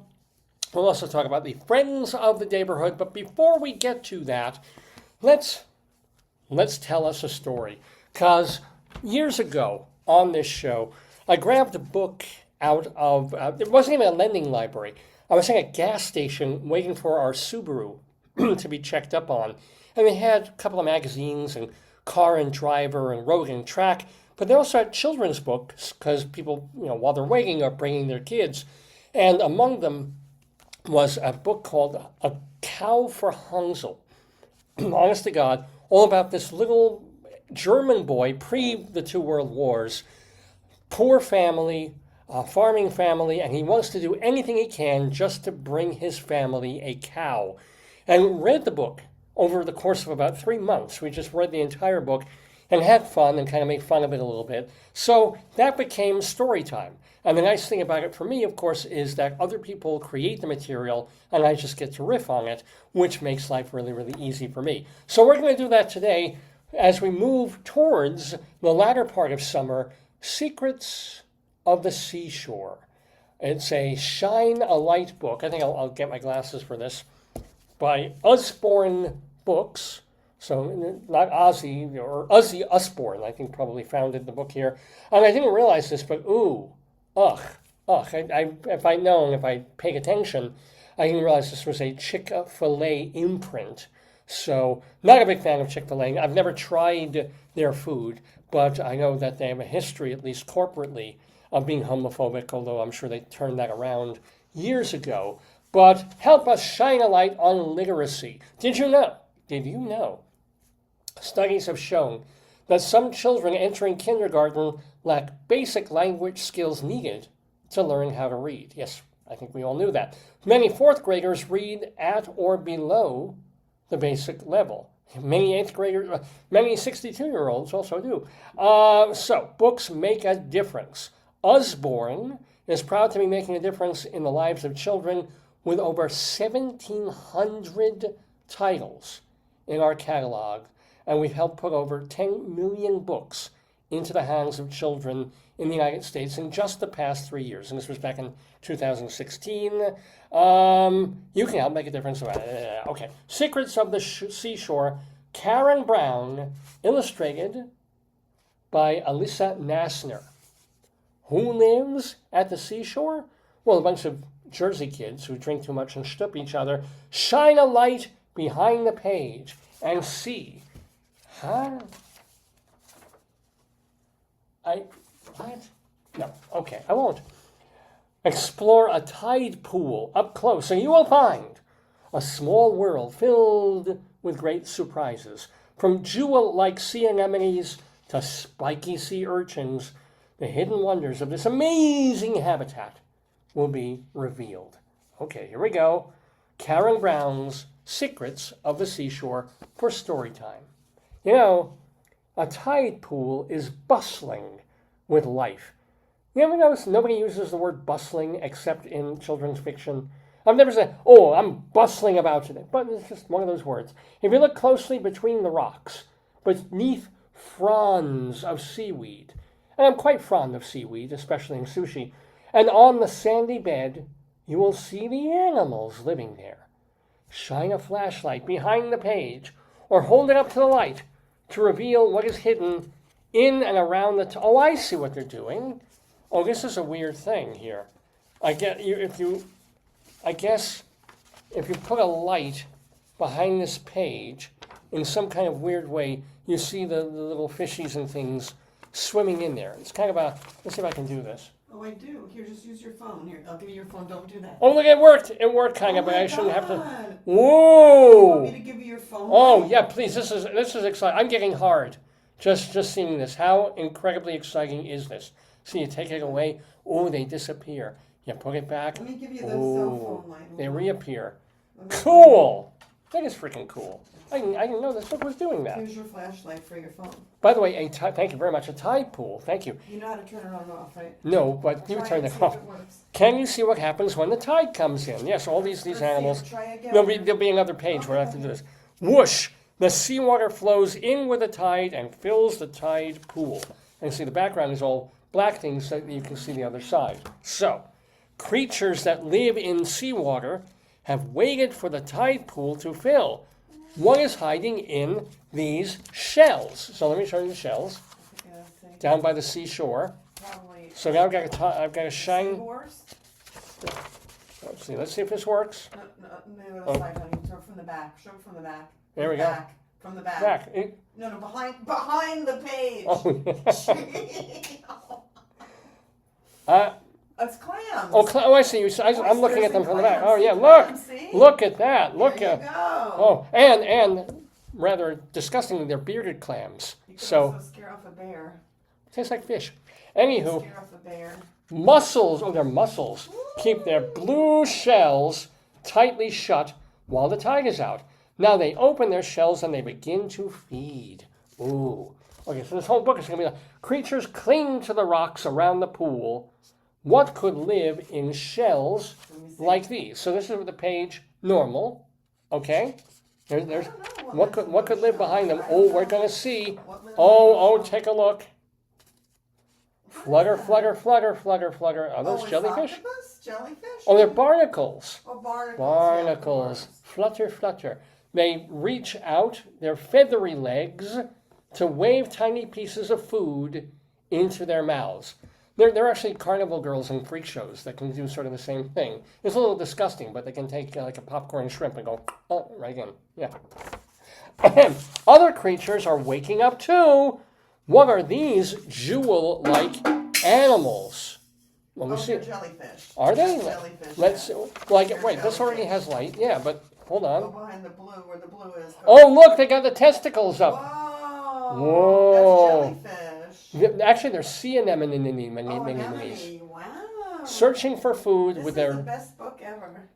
right long wriggly tentacles, and they eat small fish and shrimp.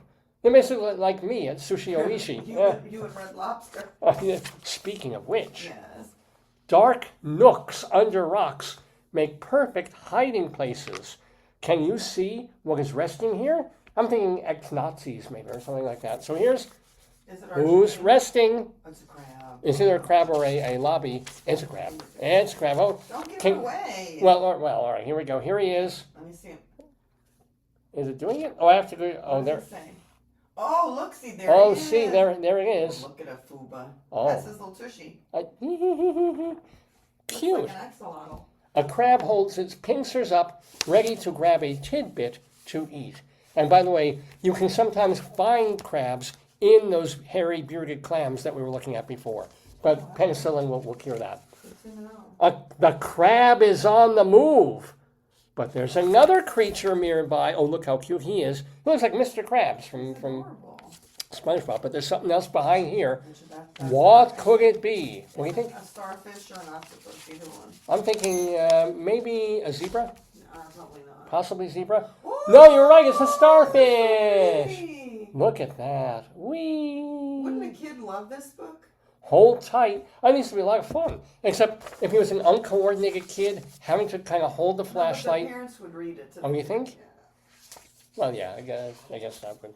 Yeah. Another animal with suckers Oh, is resting in the. Is it Monica Lewinsky? It's your favorite one. Can you count its 8 arms? Oh boy, I think I know what this is going to be. Let's see. Is it? Oh, It's an octopiggle. See, there he goes. Wow. Whoa. Look at that. How do you design something like that? I don't It's know. brilliant. Silly tricks are for squids. Get it?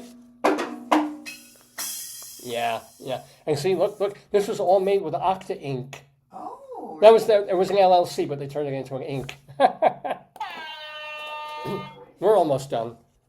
Okay. I'm a little bothered by this. This basically looks like an old woman's tits. I'm not sure what the heck is going on there. There is an animal hiding in the sand. Oh, it's a stingray. Oh, is it? Yeah. Only its eyes can be seen. That's what they do. They do that. Oh. Yeah, be careful. If Steve Irwin says, "Here comes a stingray." Here, no, Oh, it's a pretty. fish. It's pretty. Yes, it's just What kind of fish? It's a small fish. It doesn't look that Goldfish? small Is to it a me. goldfish? Small, it's just small. Catfish? No, it doesn't say. That actually looks like a catfish. Okay. It hides under, and actually a catfish would be under the sand like that. It hides under rocks, Oh. in seaweed, and in the sand. There it is. Woo. This one isn't really hidden that well. Okay. Another tide pool creature lives in this large shell. Oh. What do you think it could Is be? it a snail? It's got that little blubbery thing on the end. It probably is a I snail. hope so. Me too. I like snails. Is Oh. it Gary the snail from SpongeBob? It's going pretty fast, so look at that S car go. Huh. No, it's not. It's a Hermiggy crab. Ooh, no, David, I don't like that. What? Why are you creeped out by the hermit? It's scary. Look, he's actually being very sexy. Look, he's kind of lying down on one claw. He's smiling. There was a hermit. Crab's not going to kill you. You don't know that. If you get penicillin, the crabs won't kill you. You Here we don't know go. what he'll do. You don't know that, David. You're not an expert on the crab life. Whelk. A whelk. A what? A whelk A whale? is a type of snail. Are you talking about a whale? Oh, no, a whelk. W-H-E-L-K. Whelk. Welcome. Like Lawrence Welk? Yes, because it's wonderful. It's a snail that lives in the sea, Oh, and it's sharing its part of the tide pool with small swimming creatures. okay. Can you see them? Can you see them? What I can't. Oh, there they are. What Look are at they? that. What is that? It's got, Oh yeah. Those Shrimp? Is that shrimp? those are brine shrimp. You've seen the little briny shrimp. These are the kind of things that crawl out of the hole of a Mexican prostitute, ladies and gentlemen. They move backwards by quickly flicking their tails, and their see-through bodies are much easier to find when they move. Ooh. We used to have to feed those to like fish that we had back in the day. Oh, really? What, Brine shrimp, or we eaten by frogs or. Fish eat shrimp? I thought fish were, They're not vegetarian. They'll eat brine shrimp. They'll eat I yeah. didn't know that. Something is waving in the water. Wave in the water, children. Which plants live in the sea? Oh, let's find out. We're going to just take a part of the sea, or as we like to say, a sea section. Oh, look at that. Oh, pretty. What is it? Slick and slimy seaweed. Oh, it's not an animal, I was going to say. Anchors itself to the rocks and grows in the sun. Yeah. Oh, this is so cool. Here we go. What? A sleek sea otter has spotted something. Look how, come on. Look, they're evil creatures, but they're so cute. Now, the otter, can you see what she wants for dinner? Well, she's got a Chinese menu, so it's one thing or the otter. You're But really what is she? working that, huh? Yeah, I'm doing it. What could she possibly want? Here we go. What does the otter want to What eat? does the otter say? Oh, ouch! What It is wants. it? I don't know what the shine behind here is. The blue part going. Oh, there, it's over here. It's a that fish. thing. Oh, Oh, it's and that thing a too. sea anemone? There are. What is it eating? A sea anemone? Oh, it's a sea urchin. I don't think you should eat that. No, but if you're hungry and really hungry, it's urchins. They'll have to go to urchin care if they get sick. Dang it. They might need urchin care. But go figure, a sea urchin is a tasty meal Really? for a sea otter. Who knew? And how many more of these? Okay. Which orange-beaked bird Do you lives? think this is Yeah. nice here? That was cute. That was very cute. My wife is showing me a little mini frame thing with here. Do you think we could put that in the crapper? Oh, isn't that? It's tomatoes, right? Yeah. Well, I mean, if I'm eating pizza on the toilet, as I sometimes like to do, I should actually eat Mexican food on the toilet. It just saves time. But which orange-beaked bird Yes. Which orange-beaked bird did what? lives on the seashore? So Who? he's kind of hidden now. What is that? Is that a crow? Or It no? looks like a seagull. Well, seagulls would be white, wouldn't it? No, I think some of them have like Maybe. different colors. Seagulls aren't always the same color. Oh no! How could we have not known? What is it? Egret? It's an oyster catcher. Oh, it doesn't sound. There's no such thing. Whoever heard of I an thought oyster? it was it looks like an egret. Now watch, I'll start bitching about this book of like whoever heard of an oyster catcher. I'll look up on Merriam-Webster's and I have to It's an apologize egret. next week. It's an egret, isn't it? Well, it's calling out to other birds and it goes squawk, Oh, as it would. Go take a squawk. I like that. By the way, can you see what the oyster catcher has What found? did the oyster catcher find? In the sand? What? I'm thinking like a Pepsi bottle or Tell me. a human leg. No, ladies and gentlemen, it's a clam. Oh, let me see. How cute. Oh, I love those. Those are beautiful. Yeah. Those are beautiful. Yeah. And these are non-bearded clams, so they're easier to Yeah, eat. that's good.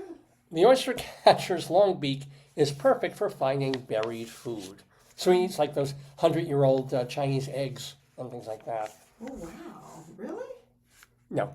Slowly, the tide retreats, and with it much of the water in the pool. Its animals and plants are resting again, waiting for the next tide to come in.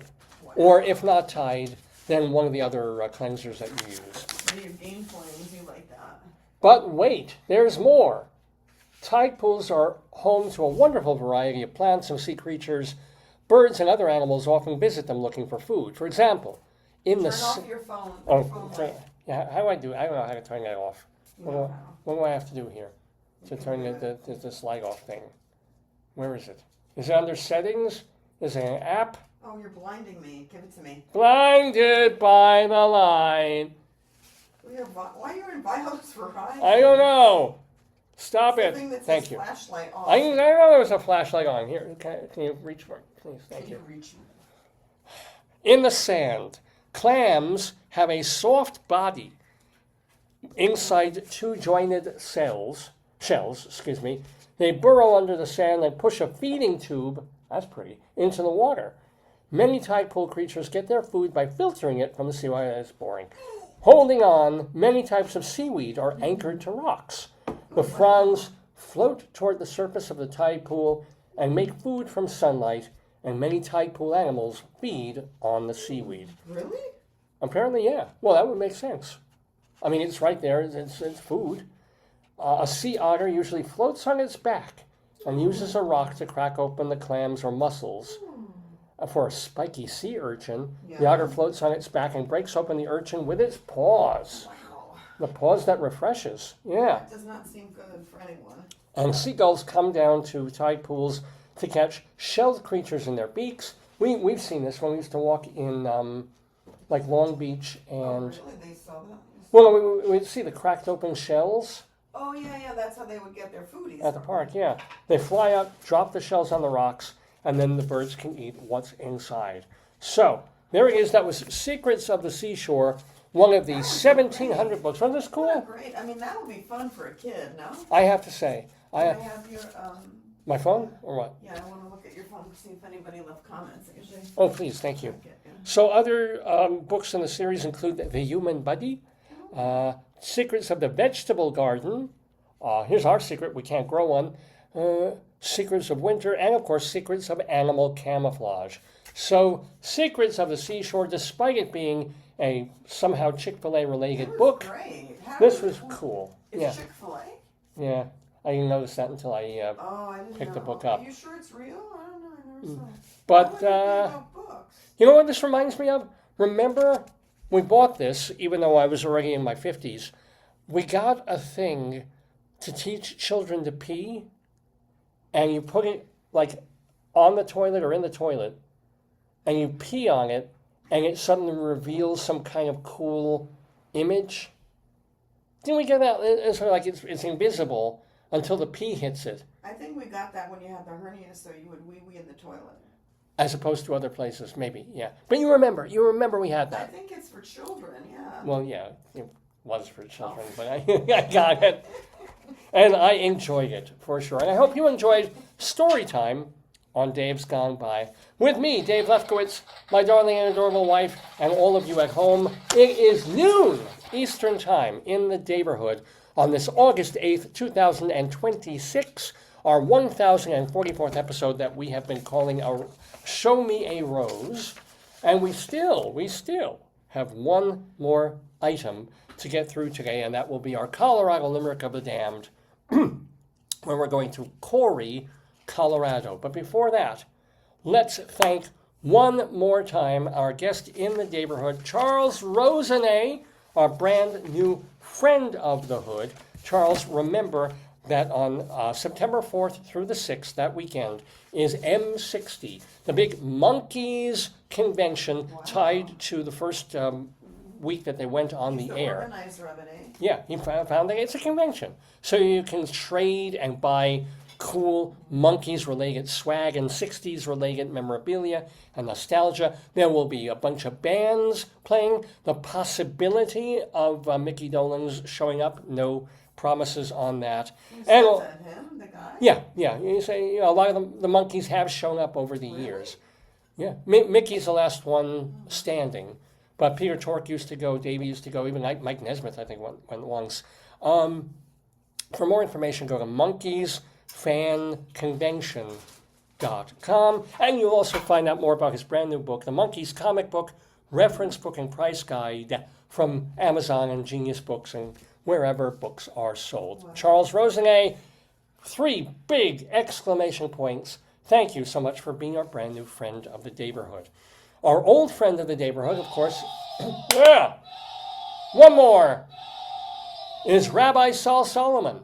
You can find out more about him at shalomdammit.com. Shalom, D-A-M-M-I-T, shalomdammit.com, which is where you can read and hear and see his sermons, his rabbinical reflections, also all the episodes of his TV show, also the live stage show that he did, Shalom Dammit, An Evening with Rabbi Sol Solomon, performed off Broadway, filmed professionally. It's great. It's the whole thing. It's the 2-act version before even cut it down to like 90 minutes. Go see it. It's all there, all the links, shalomdammit.com. And there's links and leopards on the site. And what else is there? Links to all his interviews on this program as well, shalomdammit.com. Check it out. So thank you to the Rebbe, and thank you to Charles for being in the neighborhood and being our friends of the neighborhood. But they're not the only ones. They're just the folks who are on this particular episode of the show. We've had many, many more, and we keep tabs on them, our friends of the neighborhood.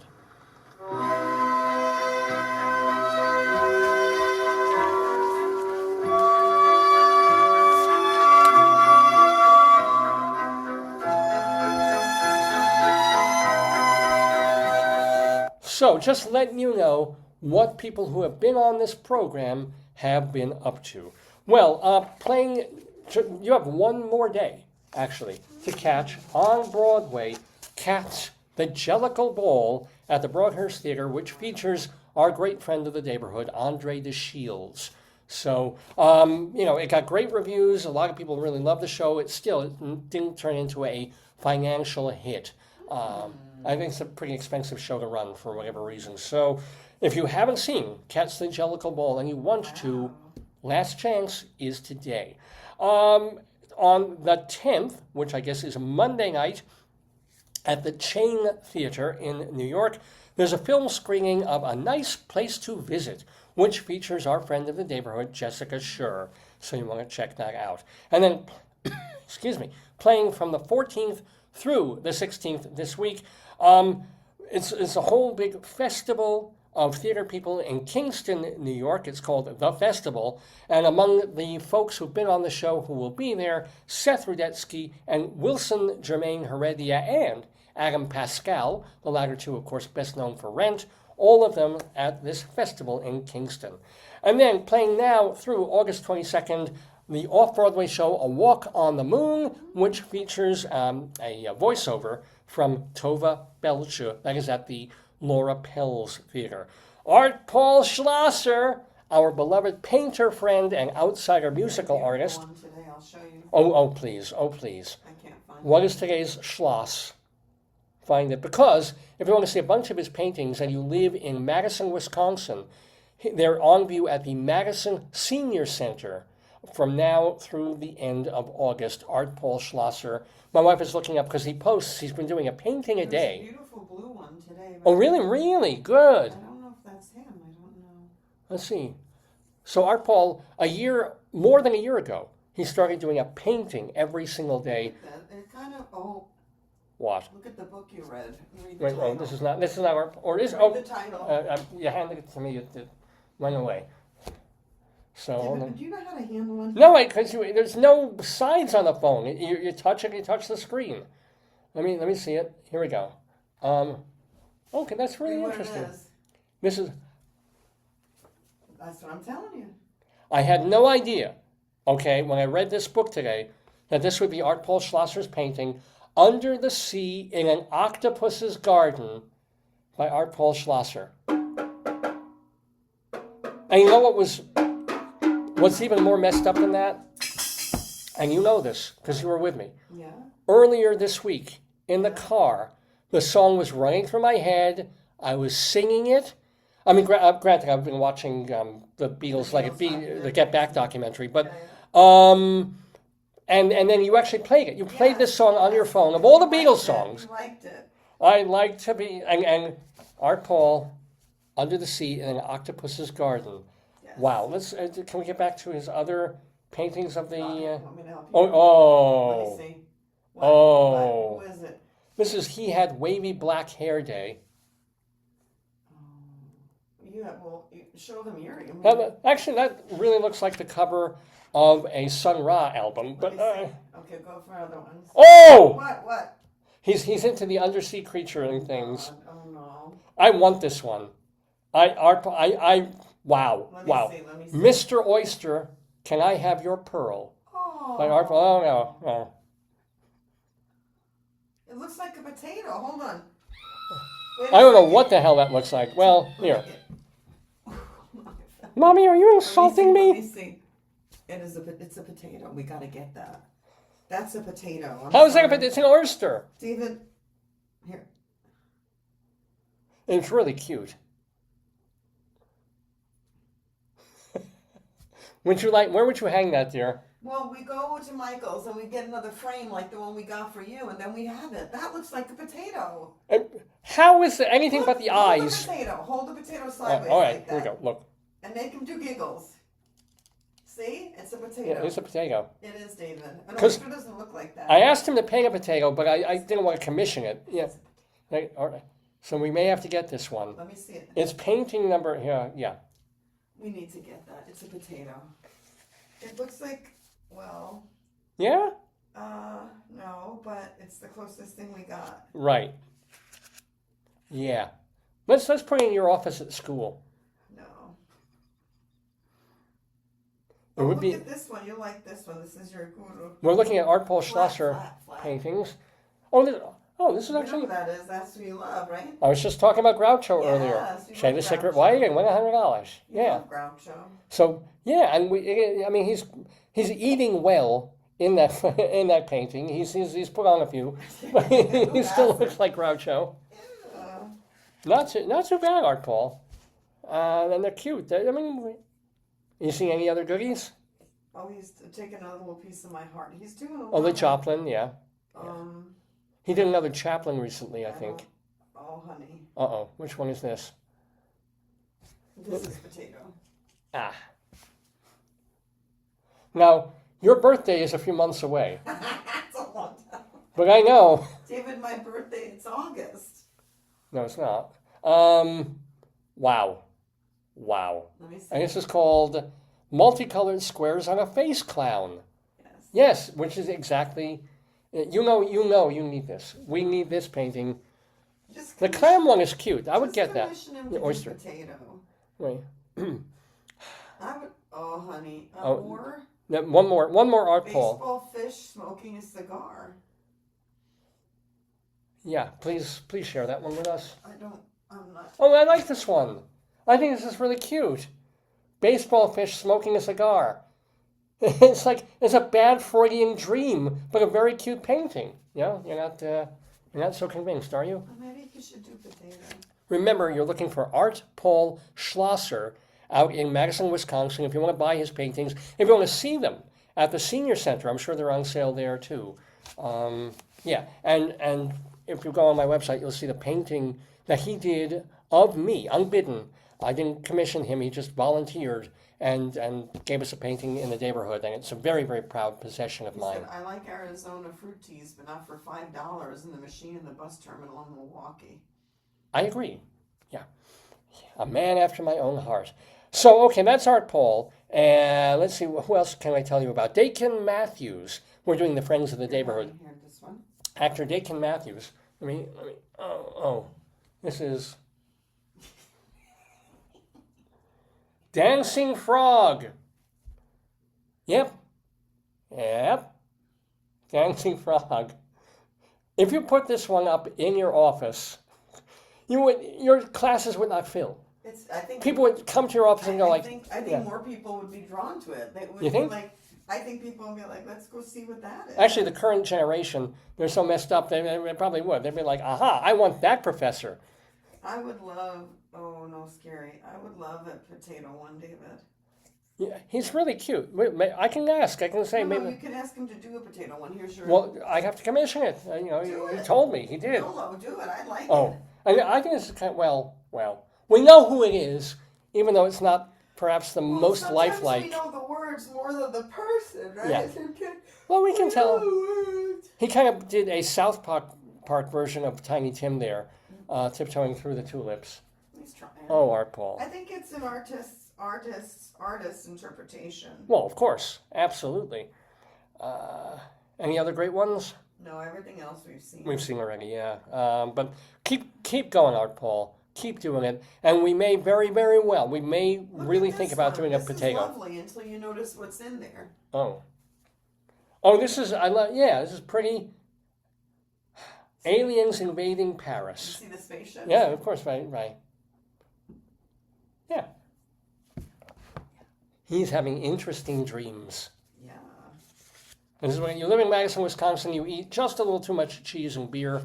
These are the kinds of things you dream about. The cigar smoking fish, which I do like. Yeah. Dakin Matthews. Excuse me. He is in the revival of Wendy Wasserstein's play An American Daughter that they're doing off-Broadway at the Irene Diamond stage. Debbie Gravite is in Just in Time on Broadway. He's blogging now. I am now blogging. Art Paul? Yes. Good. Well, you always... He Well, did he's a always Tootsie movie review. Oh, He looked at Art Paul Schlosser, yeah. Schlosser, the musical. What? Yes. What do you mean Art Paul Schlosser the musical? I think when he was a kid, he did. Oh. He's reviewing things. That's great. That is great.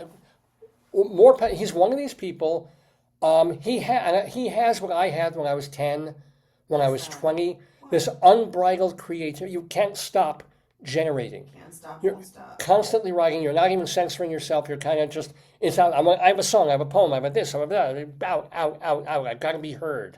I've got to be, or when I first started as a theater critic and was reviewing 150 shows and writing about all of them every week, and it just came so quickly and naturally to me. Yeah.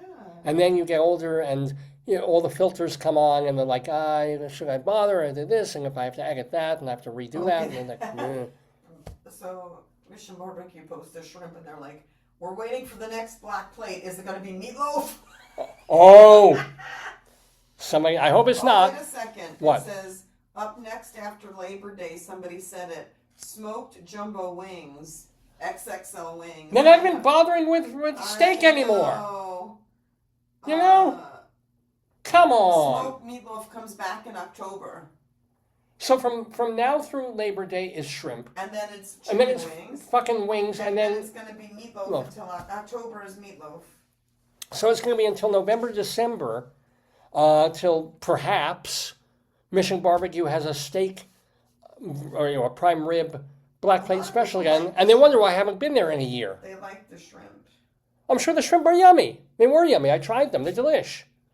You want me to write in and say when will the steak come back? Yes. What is it? Either there's 3 different steak things. They do prime rib, an espresso rubbed rib, not a sirloin. I think it's a regular steak, and also or a ribeye, and they also have a pineapple People glazy like ribeye. those. I don't know, David. I'm first the sushi place takes away my half price sushi, then Mission Barbecue messes around with its black plate. The world. I'm not worried about Russia, Ukraine. I'm not worried about Israel. I'm worried about getting the food I deserve from Mission Barbecue. Yeah, but you know what's going to happen? Everybody's going to go to other places for steak and stuff. Yeah. Well, yeah, Texas Roadhouse, Well, for they example. taught us. Remember the girl in social media? She's like, if you don't want a big piece, try the kids menu, and that's Oh what yeah. you Oh, will. Texas Roadhouse. Yes, Yeah, yes. you loved it. But they always give us like 20 breads. I don't know why. Because I asked for bread. I love the Yeah, but bread there. not 20 of them. I'll take 20 of them. Okay. But anywho, so sigh, no steak for Dave. I mean, I make steak all the time at home. It's probably why my glucose is up.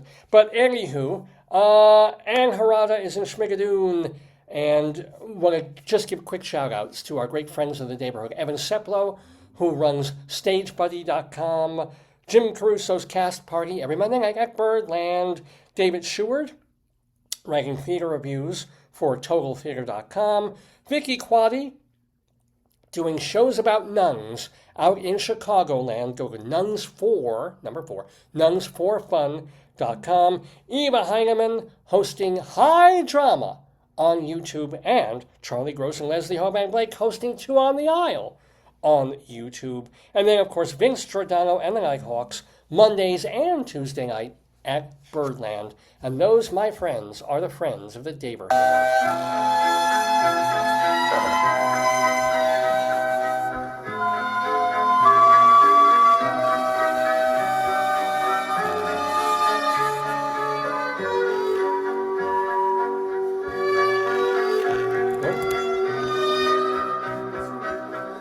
It's a weird little staticky moment there. Anywho, oh my God, it's like 12:15 Eastern Time in the Daverhood. You're watching Dave's Gone By with me, Dave Lefkowitz, my wonderful wife, and we have, and I apologize for this, I already have one apology about the word Michigas. I now have a second apology for you, but I do this every week. The Colorado Limerick of the Damned can no longer be delayed. Colorado Limerick is because my wife and I lived in Colorado for about 11 years, and during that time, I decided to write a poem about all these different places or different poems, one each, about various places in Colorado, from the biggest cities to the tiniest little hamlets and little Macbeths and little much ado's about nothing. And I started doing it just to do like half a dozen or so. And over the years, it has ballooned to 400 plus. If you want to read all of them, go to my website, davelefkowitz.org, and just search on the word Limerick, and you'll find it. Colorado Limericks of the Damned, and we try and do a new one every single week. Guess what? We have a new one this week where we go to Cory, Colorado, Cory, I'll tell you a little bit about Cory, and then have a shameless and quite disgusting limerick for you. Our Colorado limerick of, whoops, I set up the wrong song. Limerick of the Damned. You're the poetry man. A limerick is a comic verse of 5 lines, in which lines 1, 2, and 5 will end with words that rhyme. And likewise, verses 3 and 4 also end with words that rhyme. So this is a limerick. Rocky Mountain,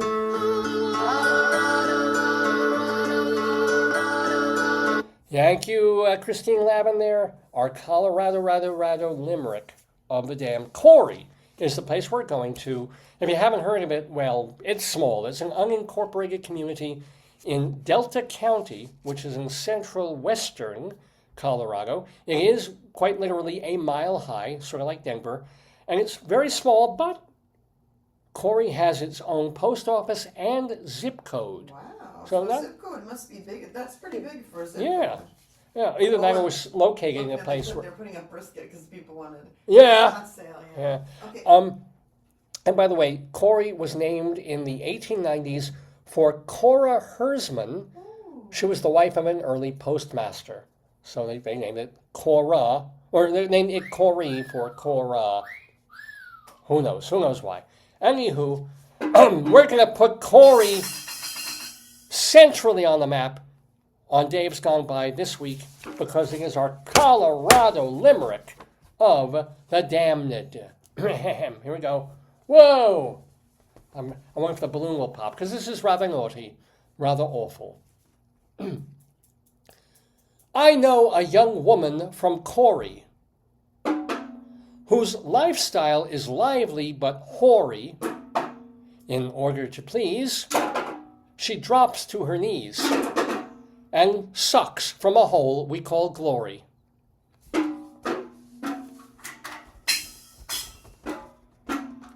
Yeah. And they do let me teach, not children, but they do let me teach, like, barely adults, you know. I get to teach the barely legals English, ladies and gentlemen, because I write poetry like that. If you want to complain, and why wouldn't you, remember that my email address is davesgoneby@aol.com, davesgoneby@aol.com. Plus, of course, you can message me on Facebook or post under the programs that we do on Facebook. I love hearing from you, even if it's a thumbs up, thumbs down, or some kind of response to what we do on this very program. The Dave's Gone By, Facebookio, Podcastio, Programmio, Spotifygio of the stream.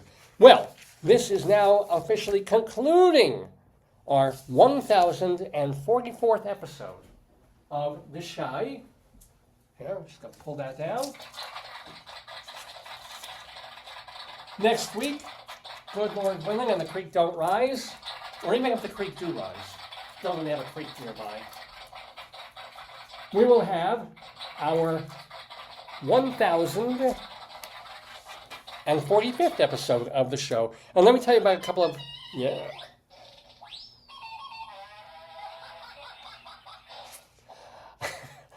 our upcoming guests, because we actually have guests lined up, which is going to be really, really cool. Next Saturday, on our next program, our 1045th, our guest will be cabaret singer and also actor Bruno Girardi. Now, Bruno, he spent his first 30 years living in Argentina and acting there and going to, since my wife and I were in Argentina about 25, 30 years ago, we thought it'd be, thought it'd be very cool to talk to this man. Did you meet him through Alejandro and? No, he's just a cabaret guy, and he started messaging me like, my show's coming up, my show's coming up, my show. And I will preface this. I was going to do the interview, or I wasn't, and then I said, you know what, Rabbi Sol will do the interview. And so we're messaging back and forth, is this time good, is this time good? And then we're preparing it, and then last night I get and he knows I'm going to tell this part, I get a message from him on Facebook. And this is for the message, it's like, I was checking your site, quote, are you Zionist? And I was like, whoa. And rather than type back, what the fuck is it to you? I was fairly courteous, and I said, yes, and proudly so.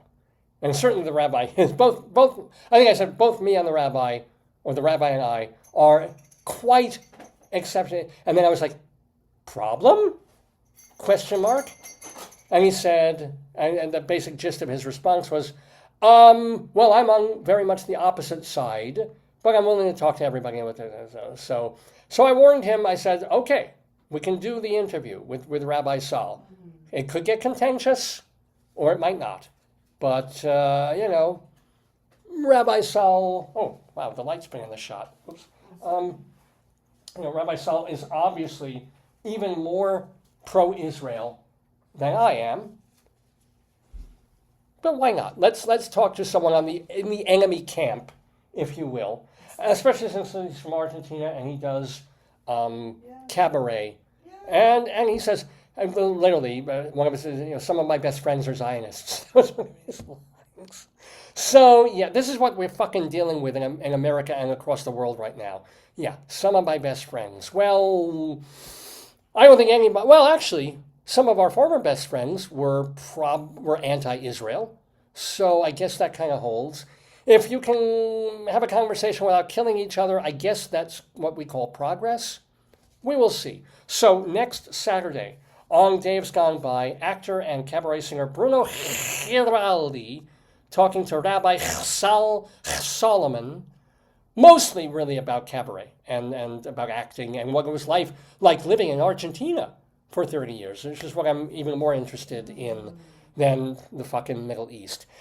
And then, this is going to be really great. A week later, on August 22nd, our guest is going to be Douglas McLennan.